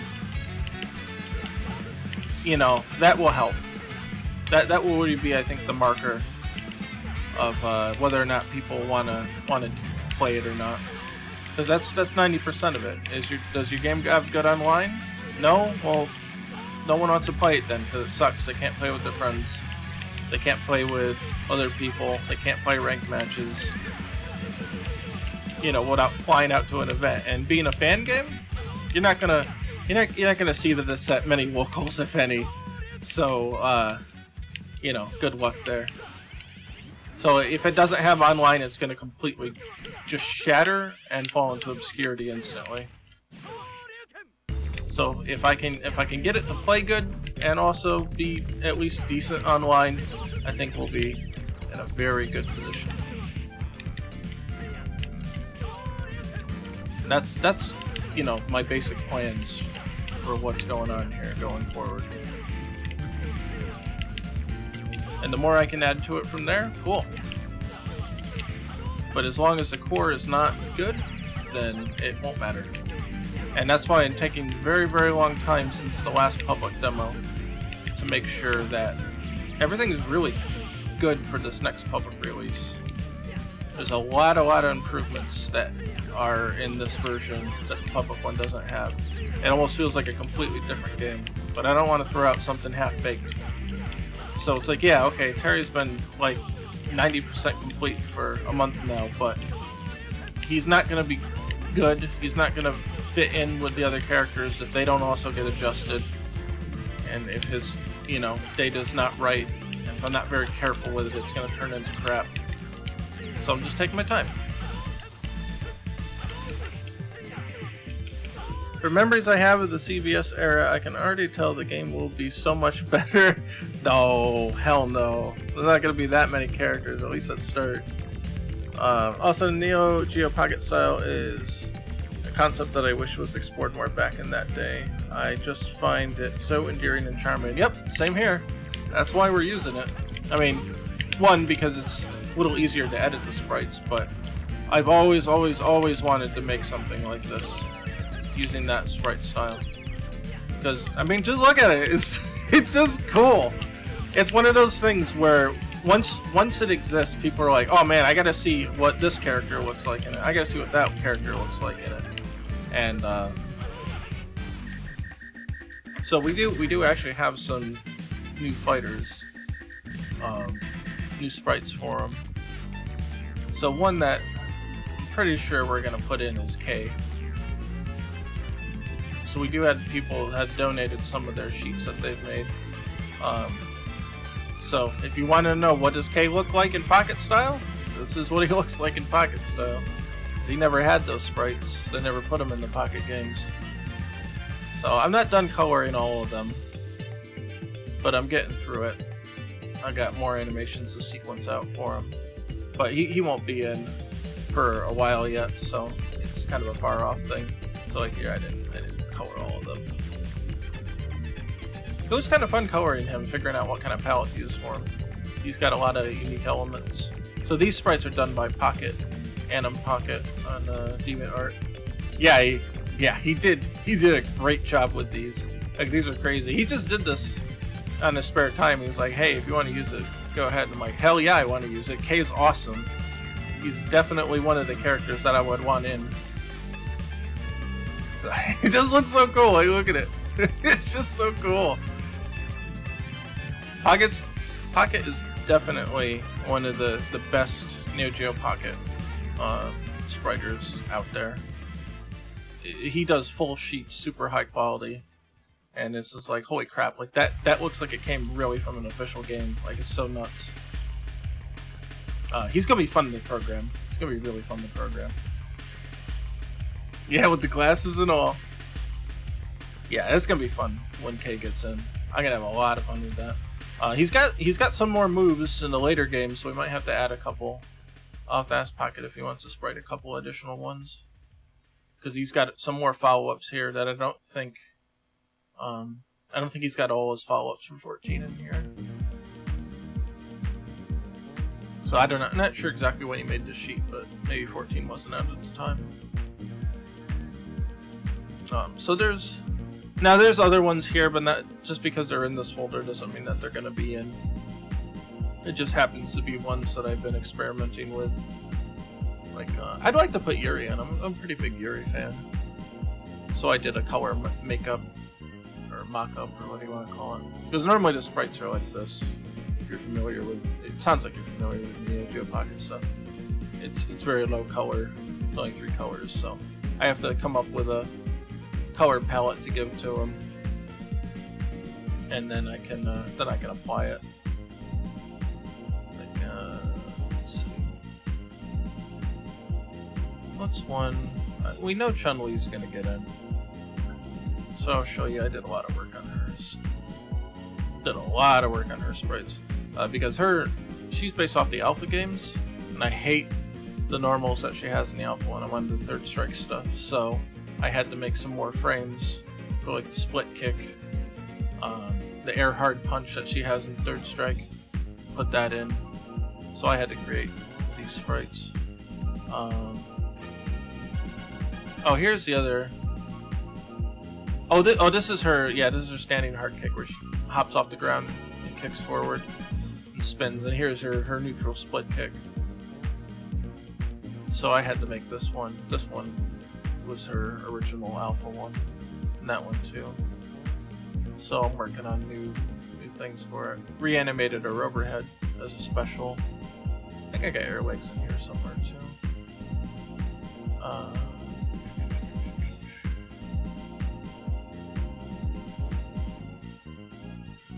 Yeah, I did air legs, which I think I'm gonna put air legs in. Maybe he got the KOF 13K, doesn't have nearly as many follow-ups in that game. Yeah, possible. Or he based it off the earlier iterations. Oh yeah, the little push attack. This is actually I didn't realize it at the time until we did the data rips that Chun-Li actually has this move in the Neo Geo Pocket games. It's her spot dodge counterattack animation. And I actually had animated my own version because I didn't think it existed, so I actually animated this one. This one's based off the animation of Third Strike, so it's a little different. I actually kind of like it more, so I'm probably going to keep my version. It's probably got more of the proper range that it's going to need anyway. So, yeah, that's that. I guess a little tangent on that. So we do have some characters ready to go. Like, some of them I just have here because I like coloring them anyway, so even if I might not... I don't know if I'm going to get to having Evil Ryu because he's a clone character, essentially. And I'd like to put in other unique characters in before that, but just for the heck of it, I just wanted to see what he looked like in color, so I went ahead and did that. So that's an example of, just because it's in the folder doesn't mean it's going to be there. Dan. Did I start to color Dan? I did a little bit. I colored a little bit of Dan. Dan's cool. I don't know if he'll make it in, though. Half of me is like, yeah, Dan's awesome, put him in, and the other half's like, Dan's kind of a waste of a slot. But I do like joke characters. I think they're also important because they're fun. Well, actually, I colored a lot of Dan. I may have finished him. I don't like the palette so much. I'll have to go back and edit that. like the color intensity so much, but it is what it is. Anyway, so let's see. We're testing out the counter hit flashes.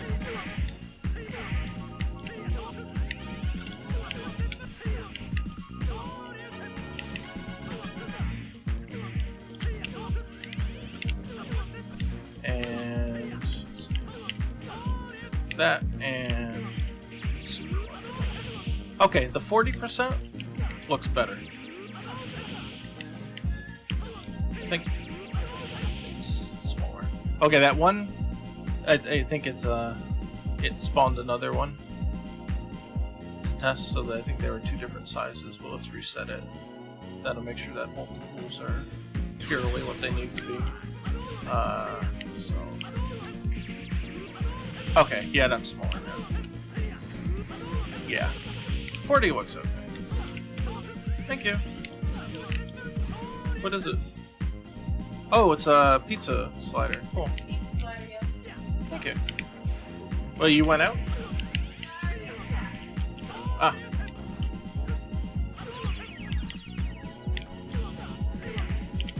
There. Those look okay.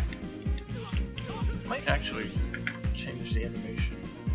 I don't think that it needs to have the white in the front, to be honest. So let's look at the animation and remove that part. Make it a little quicker so it dissipates faster. The black part will be when the screen flashes, it will stay black. And then it'll dissipate from there. That might look a little better. It's my hunch. Also, Dan has to be top tier joke characters for life. Oh man, you imagine how many people would be so mad? Well, that looks pretty good actually. I like that. I think because of that change, we could just edit the animation file. We don't have to load the whole thing. Because of that change, I think I actually want to elongate the second frame there. Yeah, that looks a little better. And then we can maybe like make that linger a little more. Don't know about that. Might be too long. Looks like it lingers too long for me. So we'll knock that back down one frame. That looks pretty good.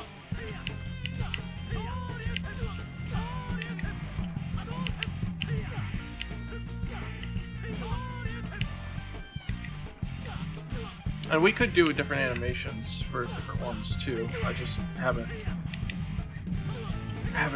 gone and thought about if I was gonna make a custom one, would I make it? Right now, it's literally just a white circle that dissipates. It would be cool to see their reaction. Like, people always expect Dan to suck. Well, Dan wasn't too bad. Like, he was balanced way better in Street Fighter 4 than he had been balanced in previous games. So that was interesting that they kind of, like, he's the joke character, but they kind of made him, like, not suck anymore. At least not, like, intentionally. Obviously, he wasn't any top tier material, but, you know, you compare him to, like, how he was in Alpha 2 and Alpha 3, and oh my god, he's way better in 4. He's actually, like, viable. So that was good to see in some respects. But there's also something of magic about picking the low tier dude to just trash on people and be like, you got beat and I used Dan, so you really suck. You know what I mean? There's a badge of honor associated with that one. So I don't know how I feel about it. Do you make Dan normal because you want him to be not like a wasted slot and a viable character, or do you say no, Dan's the one you pull out when you just want to style on someone and humiliate them, you know what I mean? So I don't know. I'm not sure. I can see pros and cons of both.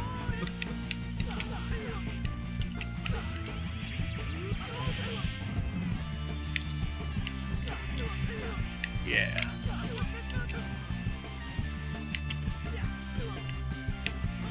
Yeah, I think the counter sparks are okay now. They could look better if I did a custom animation for them. But at least for now, just to have what we had before. Street Fighter 4 was actually the first Street Fighter I played, and I used to main Hakan. Oh my god. Hakan. Because he looks so dumb and funny. Yes, he was very dumb and funny.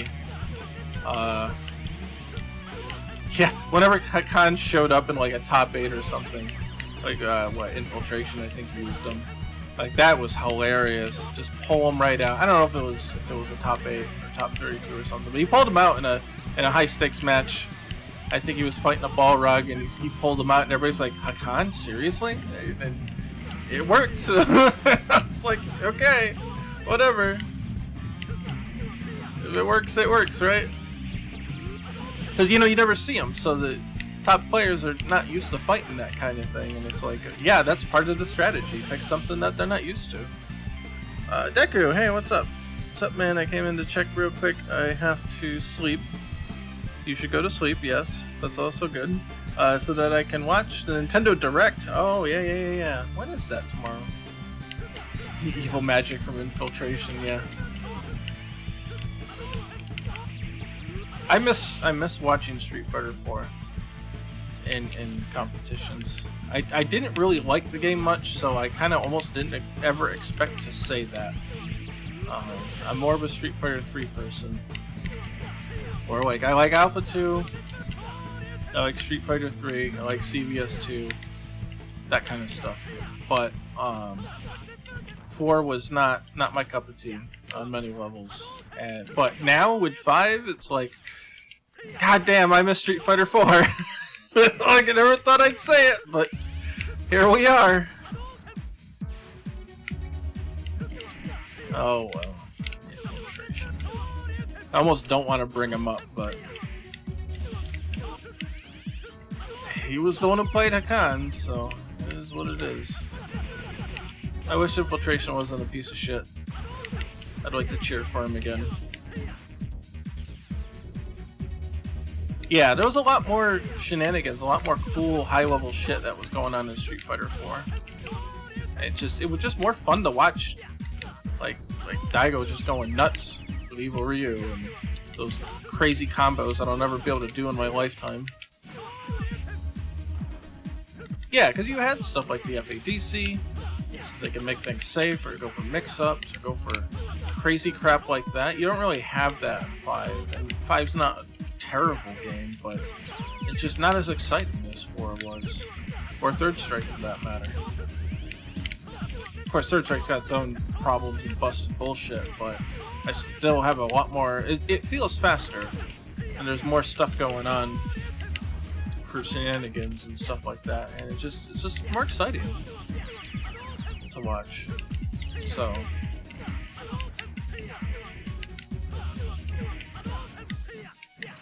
I know I'm just kind of like fumbling around here talking, but that's okay too. What else are we missing?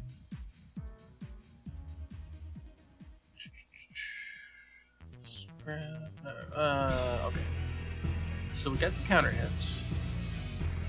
Oh, everything is set now. Okay. We did get the normal hits, the blocks, the guard fatigue, the counter, the trade we didn't. We got the armor and we got the parry. So the trade effects, which, man, I'm not even sure which ones we use. It could be Shockwave Blue. Shockwave Blue 2.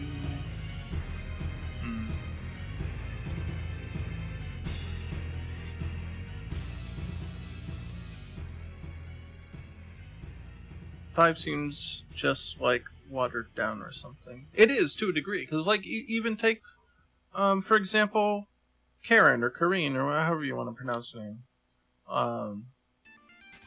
Like when you activate V trigger, it's like, oh, I can actually play what Kareen used to play like for about like 10 to 15 seconds, but then it wears off and I have to go back to being gimped. That's what it feels like for a lot of characters. It's like you pop V-trigger and it's like, oh yeah, this is how effective the character used to be. And then it wears off and it's back to like, oh, well, now I don't have tools for these three situations. Hope the opponent doesn't put. Oh no, he put me there. Oh, that's great.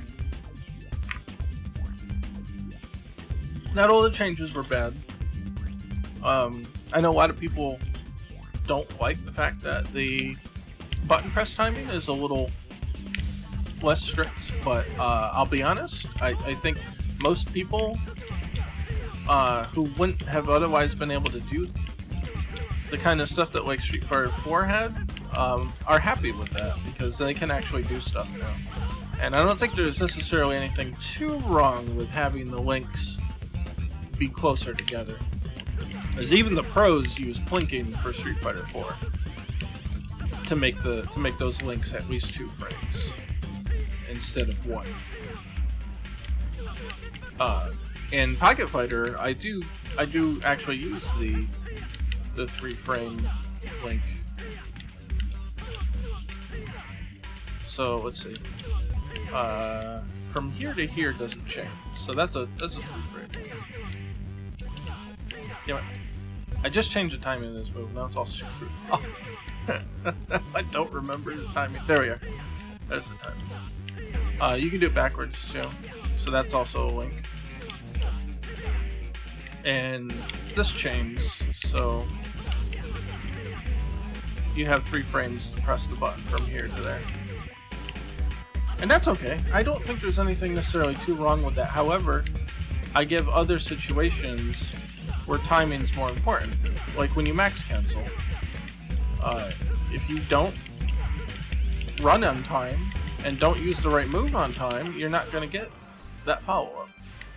Or take this for example. At the point when you meet in the air and do the move is going to depend on what follow-ups you get. I don't think that actually reaches anymore. I gotta adjust that. Yeah, even the EX. So it's like, okay, you've got something that does require a little more timing. Because you've got the canceling. So it's not like if you jump straight up and hit it, you might not get it. You actually still have to have timing for certain parts to leverage everything the combo system has to offer.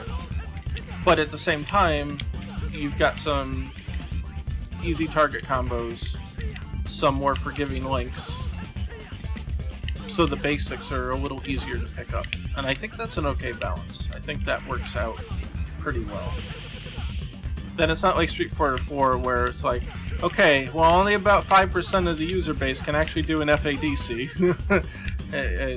reliably in a match. And so now they're not feeling like shit because they can't do it. So here it's just it's like V-Trigger, it's just heavy punch, heavy kick to cancel your stuff into max mode.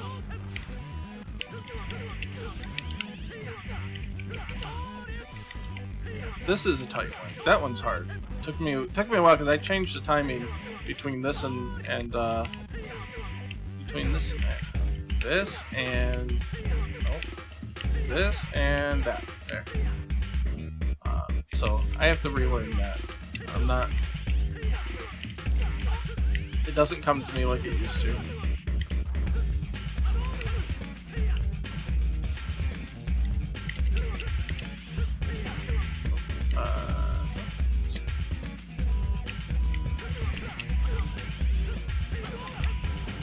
Something like that.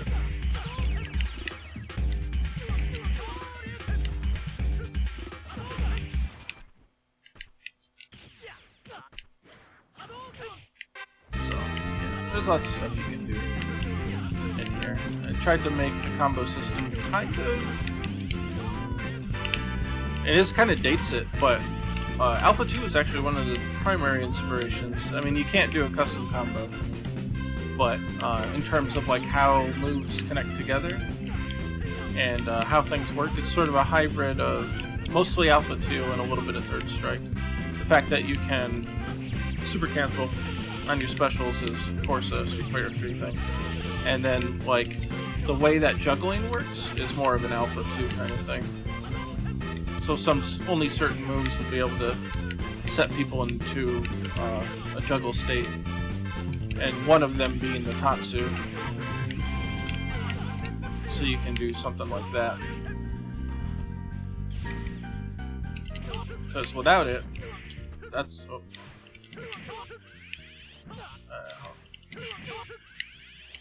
Without it, crap. I'm trying to land behind them still. Come on. Damn it. It's hard because I'm so used to doing it the right way. There. So like that, it's not going to hit them. You can't just do any kind of follow-up out of the air. It has to be something that sets the opponent to a juggle. And so the Tatsu is one of those things. I don't think on the ground I can get follow-up, but...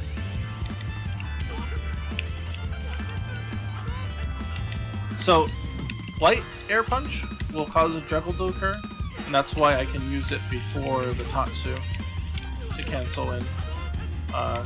So the light air punch juggles, the Tatsu re-juggles, and the Hadouken can take advantage of that juggle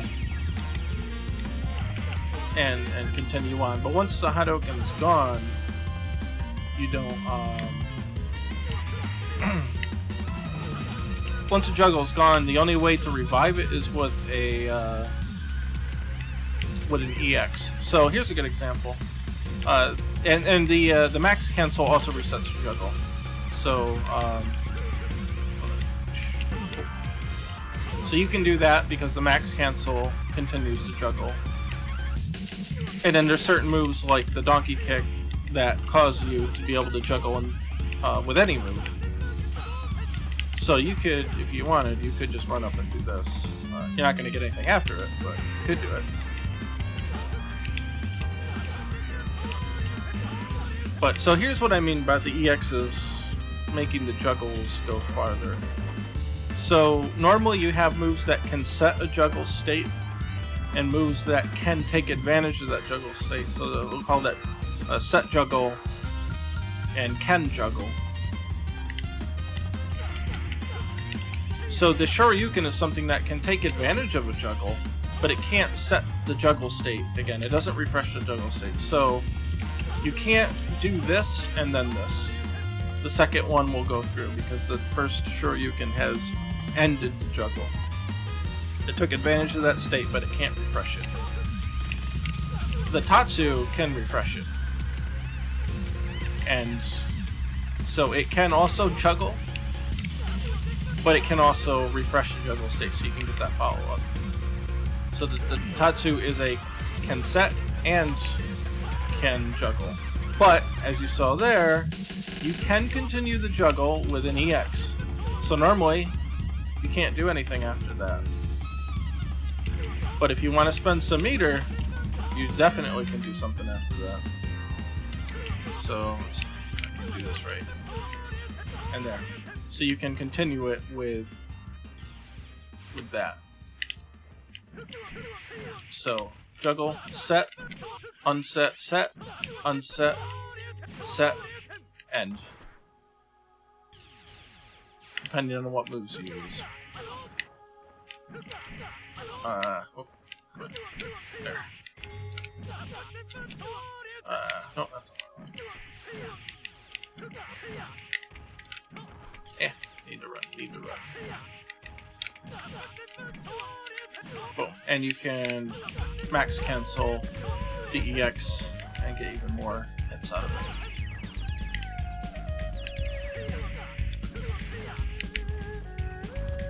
So that's kind of how it goes. And there's other properties like the wall bounce. You can only do one unless you max cancel, and that resets the wall bounce limit. So there's a lot of moves like that. A lot of incentive to use the max cancel for big stuff. So it's not useful only for a few things. It literally refreshes the entire combo. I don't think there's enough time for that. Come on. Nah, I didn't get the run. Just wasn't enough. You can do something like this. Let's see. Can we get both in there? No, he's too low. It didn't have enough time to pick him up with EX. Think. No, too slow. So there's definitely some stuff you can do. There's some limitations. But, you know, if you can figure it all out, you can do some pretty good stuff.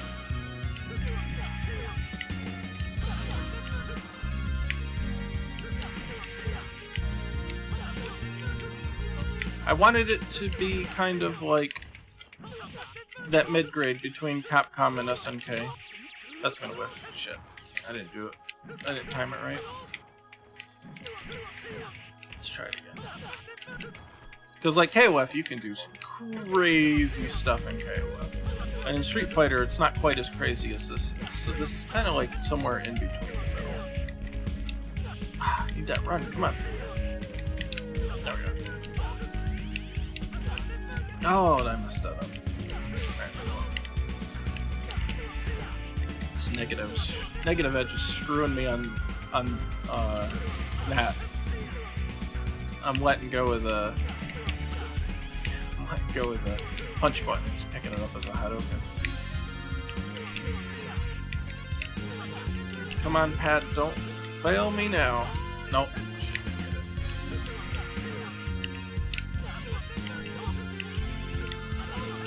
Oh! Oh no, come on. Oh no, come on. You know what? Alright, I'm gonna bust the stick out. I can't do this on pad. I just can't do it on pad. Alright, let's rub the rest off.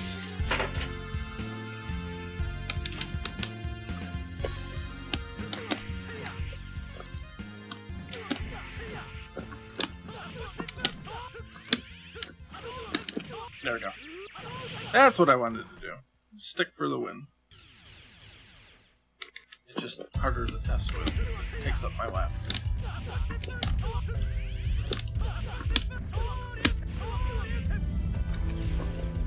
Yeah, I was playing with pad. It's a 360 pad, which is probably the worst.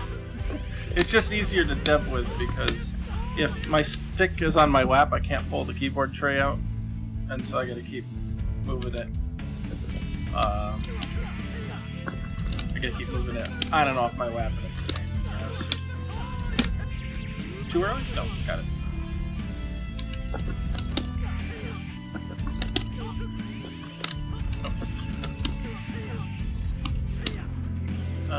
What other fun stuff can be done?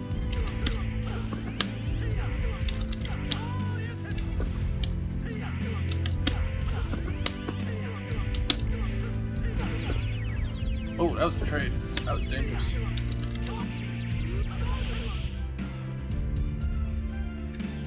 Stick can be difficult. Yeah, all of them have their own advantages and disadvantages. Like, D-pads are a little faster to move than a stick. You know, when you change it from left to right, whatever. But sticks definitely got better buttons. You can hit them easier to hit them at once.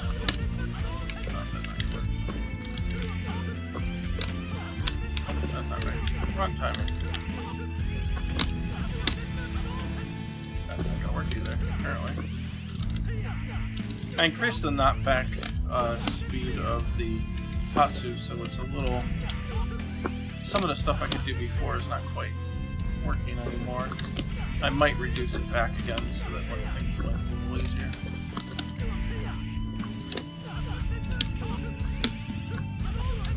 Ah, messed it.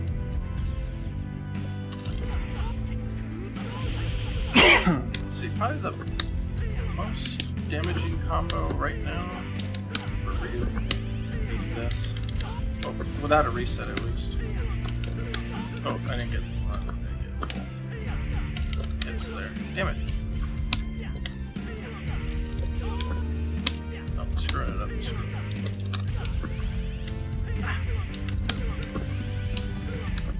That link's tough. even with the frame buffer. Oh, there we go. Oh, I missed it. Oh, I missed it. This one's a little tough. I'm not really great at execution, so there's a lot of failing when I'm trying to show stuff off.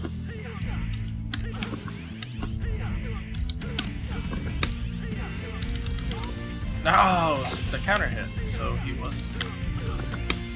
got out of the block. Damn it. Alright, hold on. Turn his retaliation off. Alright. Oh, too late. Too late. Or actually might have been too early. I didn't see that one pop out. Damn it. I cancel.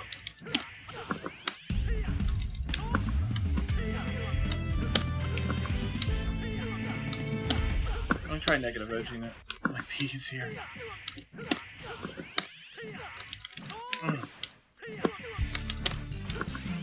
Man, come on.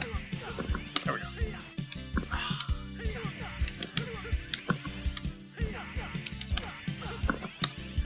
Nope, too slow. If you don't get the run just right, you're not going to get the solar plexus follow. It's just not going to happen. I used to actually, that's not going to happen. I used to actually have an Xbox One controller, but it broke really quick. Oh, come on. I gotta practice this more. I changed the timing on the end of the solar plexus, so now I'm all coopered up. I don't play stick enough anymore either to, when I test, to have that memory down. I could probably do it on, watch, I could probably do it on pad because that's what I've been using for the last month.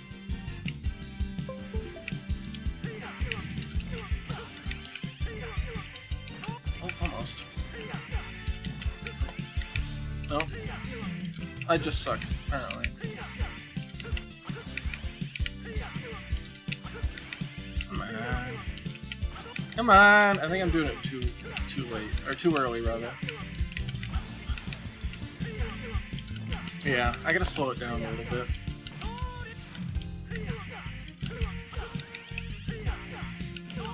Well, almost. Oh, I should put a tactic on too. So I'm probably only gonna get this once. No, I didn't get both hits. Oh, come on, man. Ah, close. Oh, come on. No. Oh, this is horrible. Alright. You know what? I did it earlier today. I'll give you 3 guesses as to what I used to get it. Let's see. See if you can identify it by sound.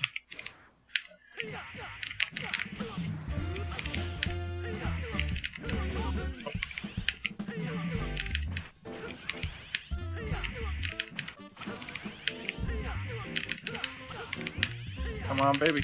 Nope. Doing it too early. There we go. Slow it down. Nope.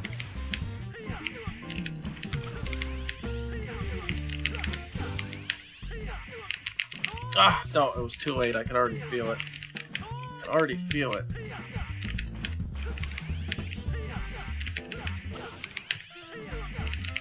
Oh, come on. That's what I wanted for a second. Oop, didn't make sense. 3 frames links are still hard for shitty players like me. Need to be in a different position here. The wrists are getting cut up. Man, come on. Okay, there's that. Oh. Come on, I don't want to go out like this. Oh, come on. I was doing this all day today, and now I'm screwing it. No, that's not gonna work. Gotta run, dummy.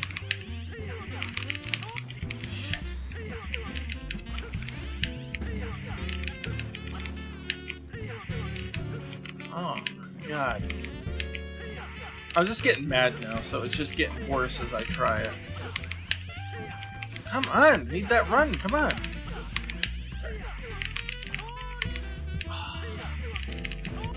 This one shouldn't be that hard. It should be that. That's all I need at the end. Just keep goobering it up.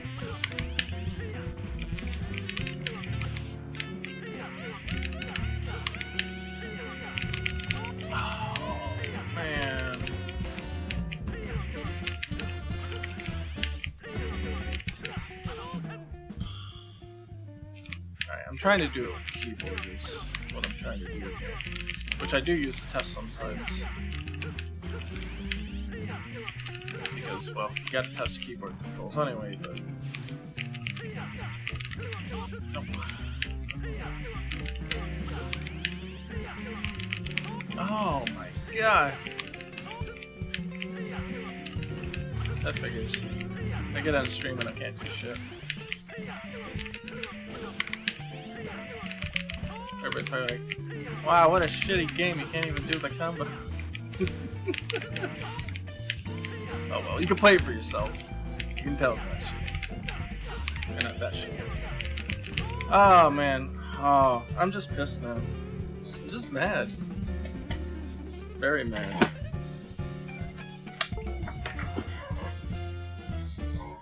Hook this stick back in.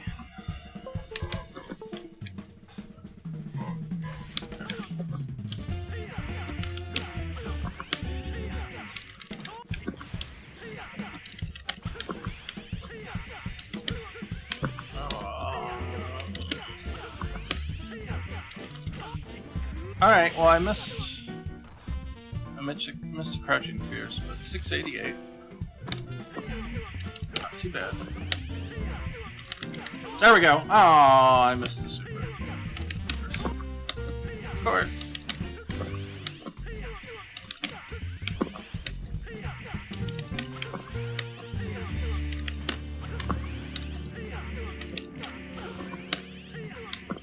Oh man. If it's not one thing, it's some other part of it.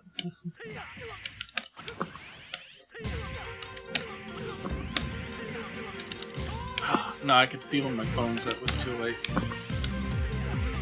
Street Fighter 4 music helped me. Channel me the one frame link shit. Alright. Well, I mean, you can get it, but you saw it on its own.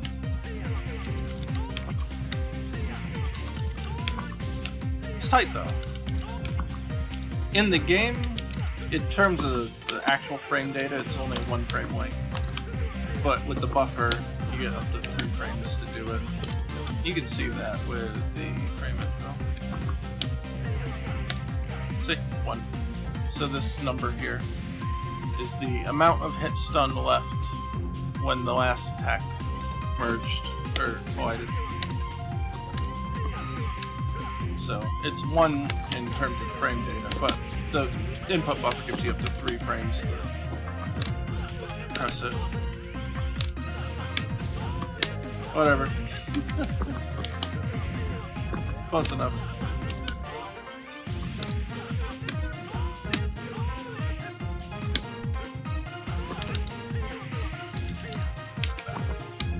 What? Yeah, you get the idea. Anyway, so what I'm going to be doing for the rest of the week is putting all the rest of the spawned objects back. And now that we got the new system in, and then I'll have to test the optimization, make some tweaks, doing that stuff. And then when that's all done, I'm probably just going to have to move on to changing and refining all of Ken's moves now, which is going to be quicker because he uses a lot of the same hitbox configurations as Ryu does, so I can kind of just copy and paste it, change the attack data, and call it a day. And then when he's done, it's Terry's turn to get redone. So I did, if you don't know, I did the hitboxes for all the standard, everything's been changed, like they've all been refined. But that put Ken and Terry in a position where their old hitboxes didn't quite work so well with the system changes, and they didn't match up with with the metrics that I gave Ryu, so they also have to be redone. I got the one wrong. Nope, that's not what I want. That's definitely not what I want.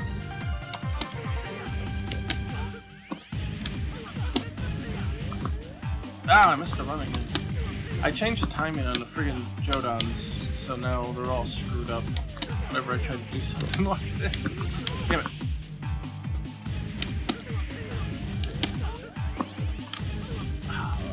Hand slipped.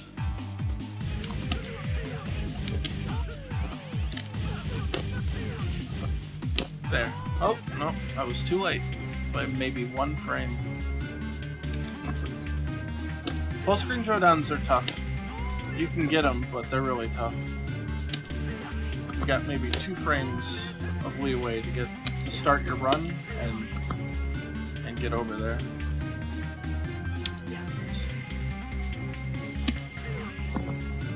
There. That worked. The closer you are to the wall when you get it, the easier it is to get something out of it. Like if you're right here, yeah, you're good.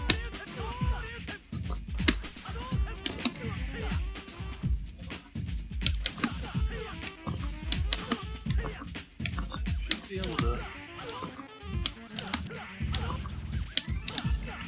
Yeah, there we go.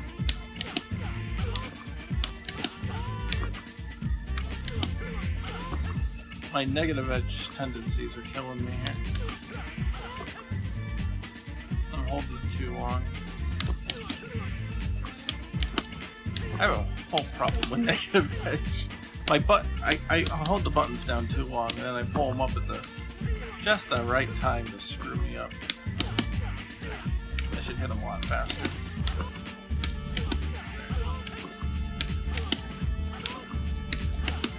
Yeah, like that. That's good stuff. Thank you.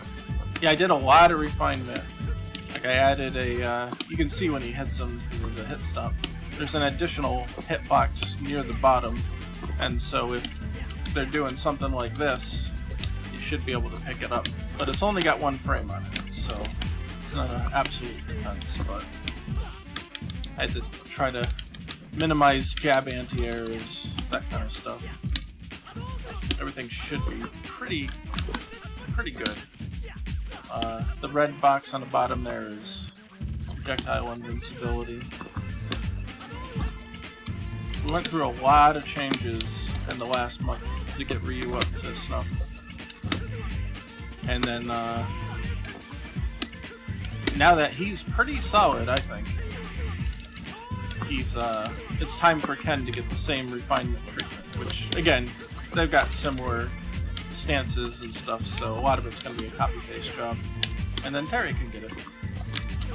And I'll update everybody.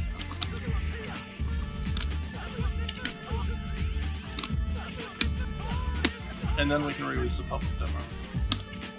Got a few glitches to fix up here and there.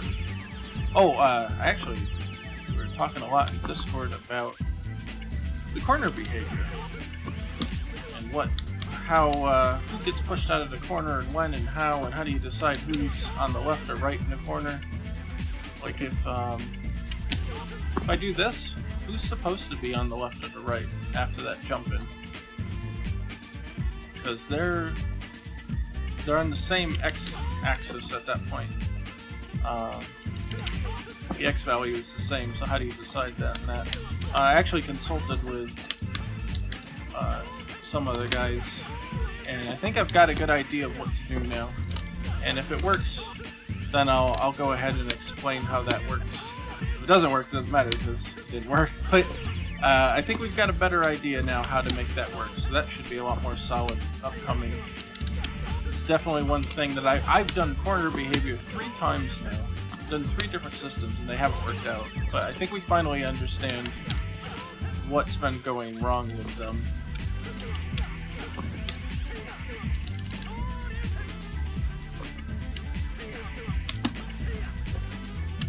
Yeah, Terry is one of my favorites too, and he's been very hard to actually design for. So he's still got some refinement to go. I don't want to ship him out and him sucking. So that's part of the reason it's been taking so long to get Terry done, because, man, he plays a lot different.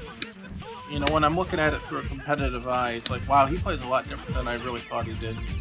But I think I'm on the right track. I just need to get to refining his moves at this point, now that I've got Ryu all set.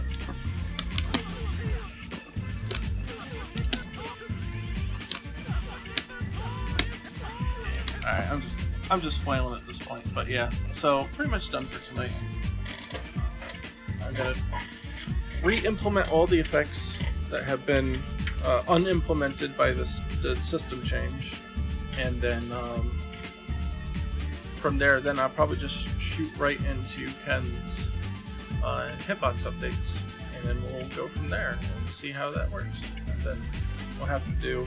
I'll organize some test matching on Discord. We'll use Parsec for now until the netcode is ready, and we'll try it out. We'll see how these changes work, and if everything looks super solid, then we'll go right on to Terry and get him all set, and then retest it, so on and so forth. So that's pretty much it for today. So thanks everybody for hanging out. Thanks for the follows. We'll be back next Monday at 7 o'clock p.m. Eastern Standard Time, and that will be, today's the 10th. Where's my, oh, here it is. 17th. So we'll be back the 17th, 7 o'clock p.m. Eastern Standard Time. And so this, thanks to you for your work on the game, man. Well, I'm glad you enjoy it, and that's the reason that I do it. So our stream is sponsored by patrons on Patreon, part of the Scrub Army, and we've got top tier donators to read the names off of. So we've got Zombie Killer, who's our super top ultra Scrub General. We've got Jerry Berry, Javier Garcia, AJ, and Bryce Nagalinos. You are our super top patrons. Thank you very much. And we've got code samples. We've got early builds of the projects on the stream. We got a whole bunch of stuff on Patreon, so check out those tier rewards and see if any of those strike your fancy. And that's pretty much it. We got Discord, you can find the link to that below. We got YouTube, find the link to that below, etc. I'm going to bed now, so scrub out everybody. Thanks for hanging out, and I'll see you guys next time.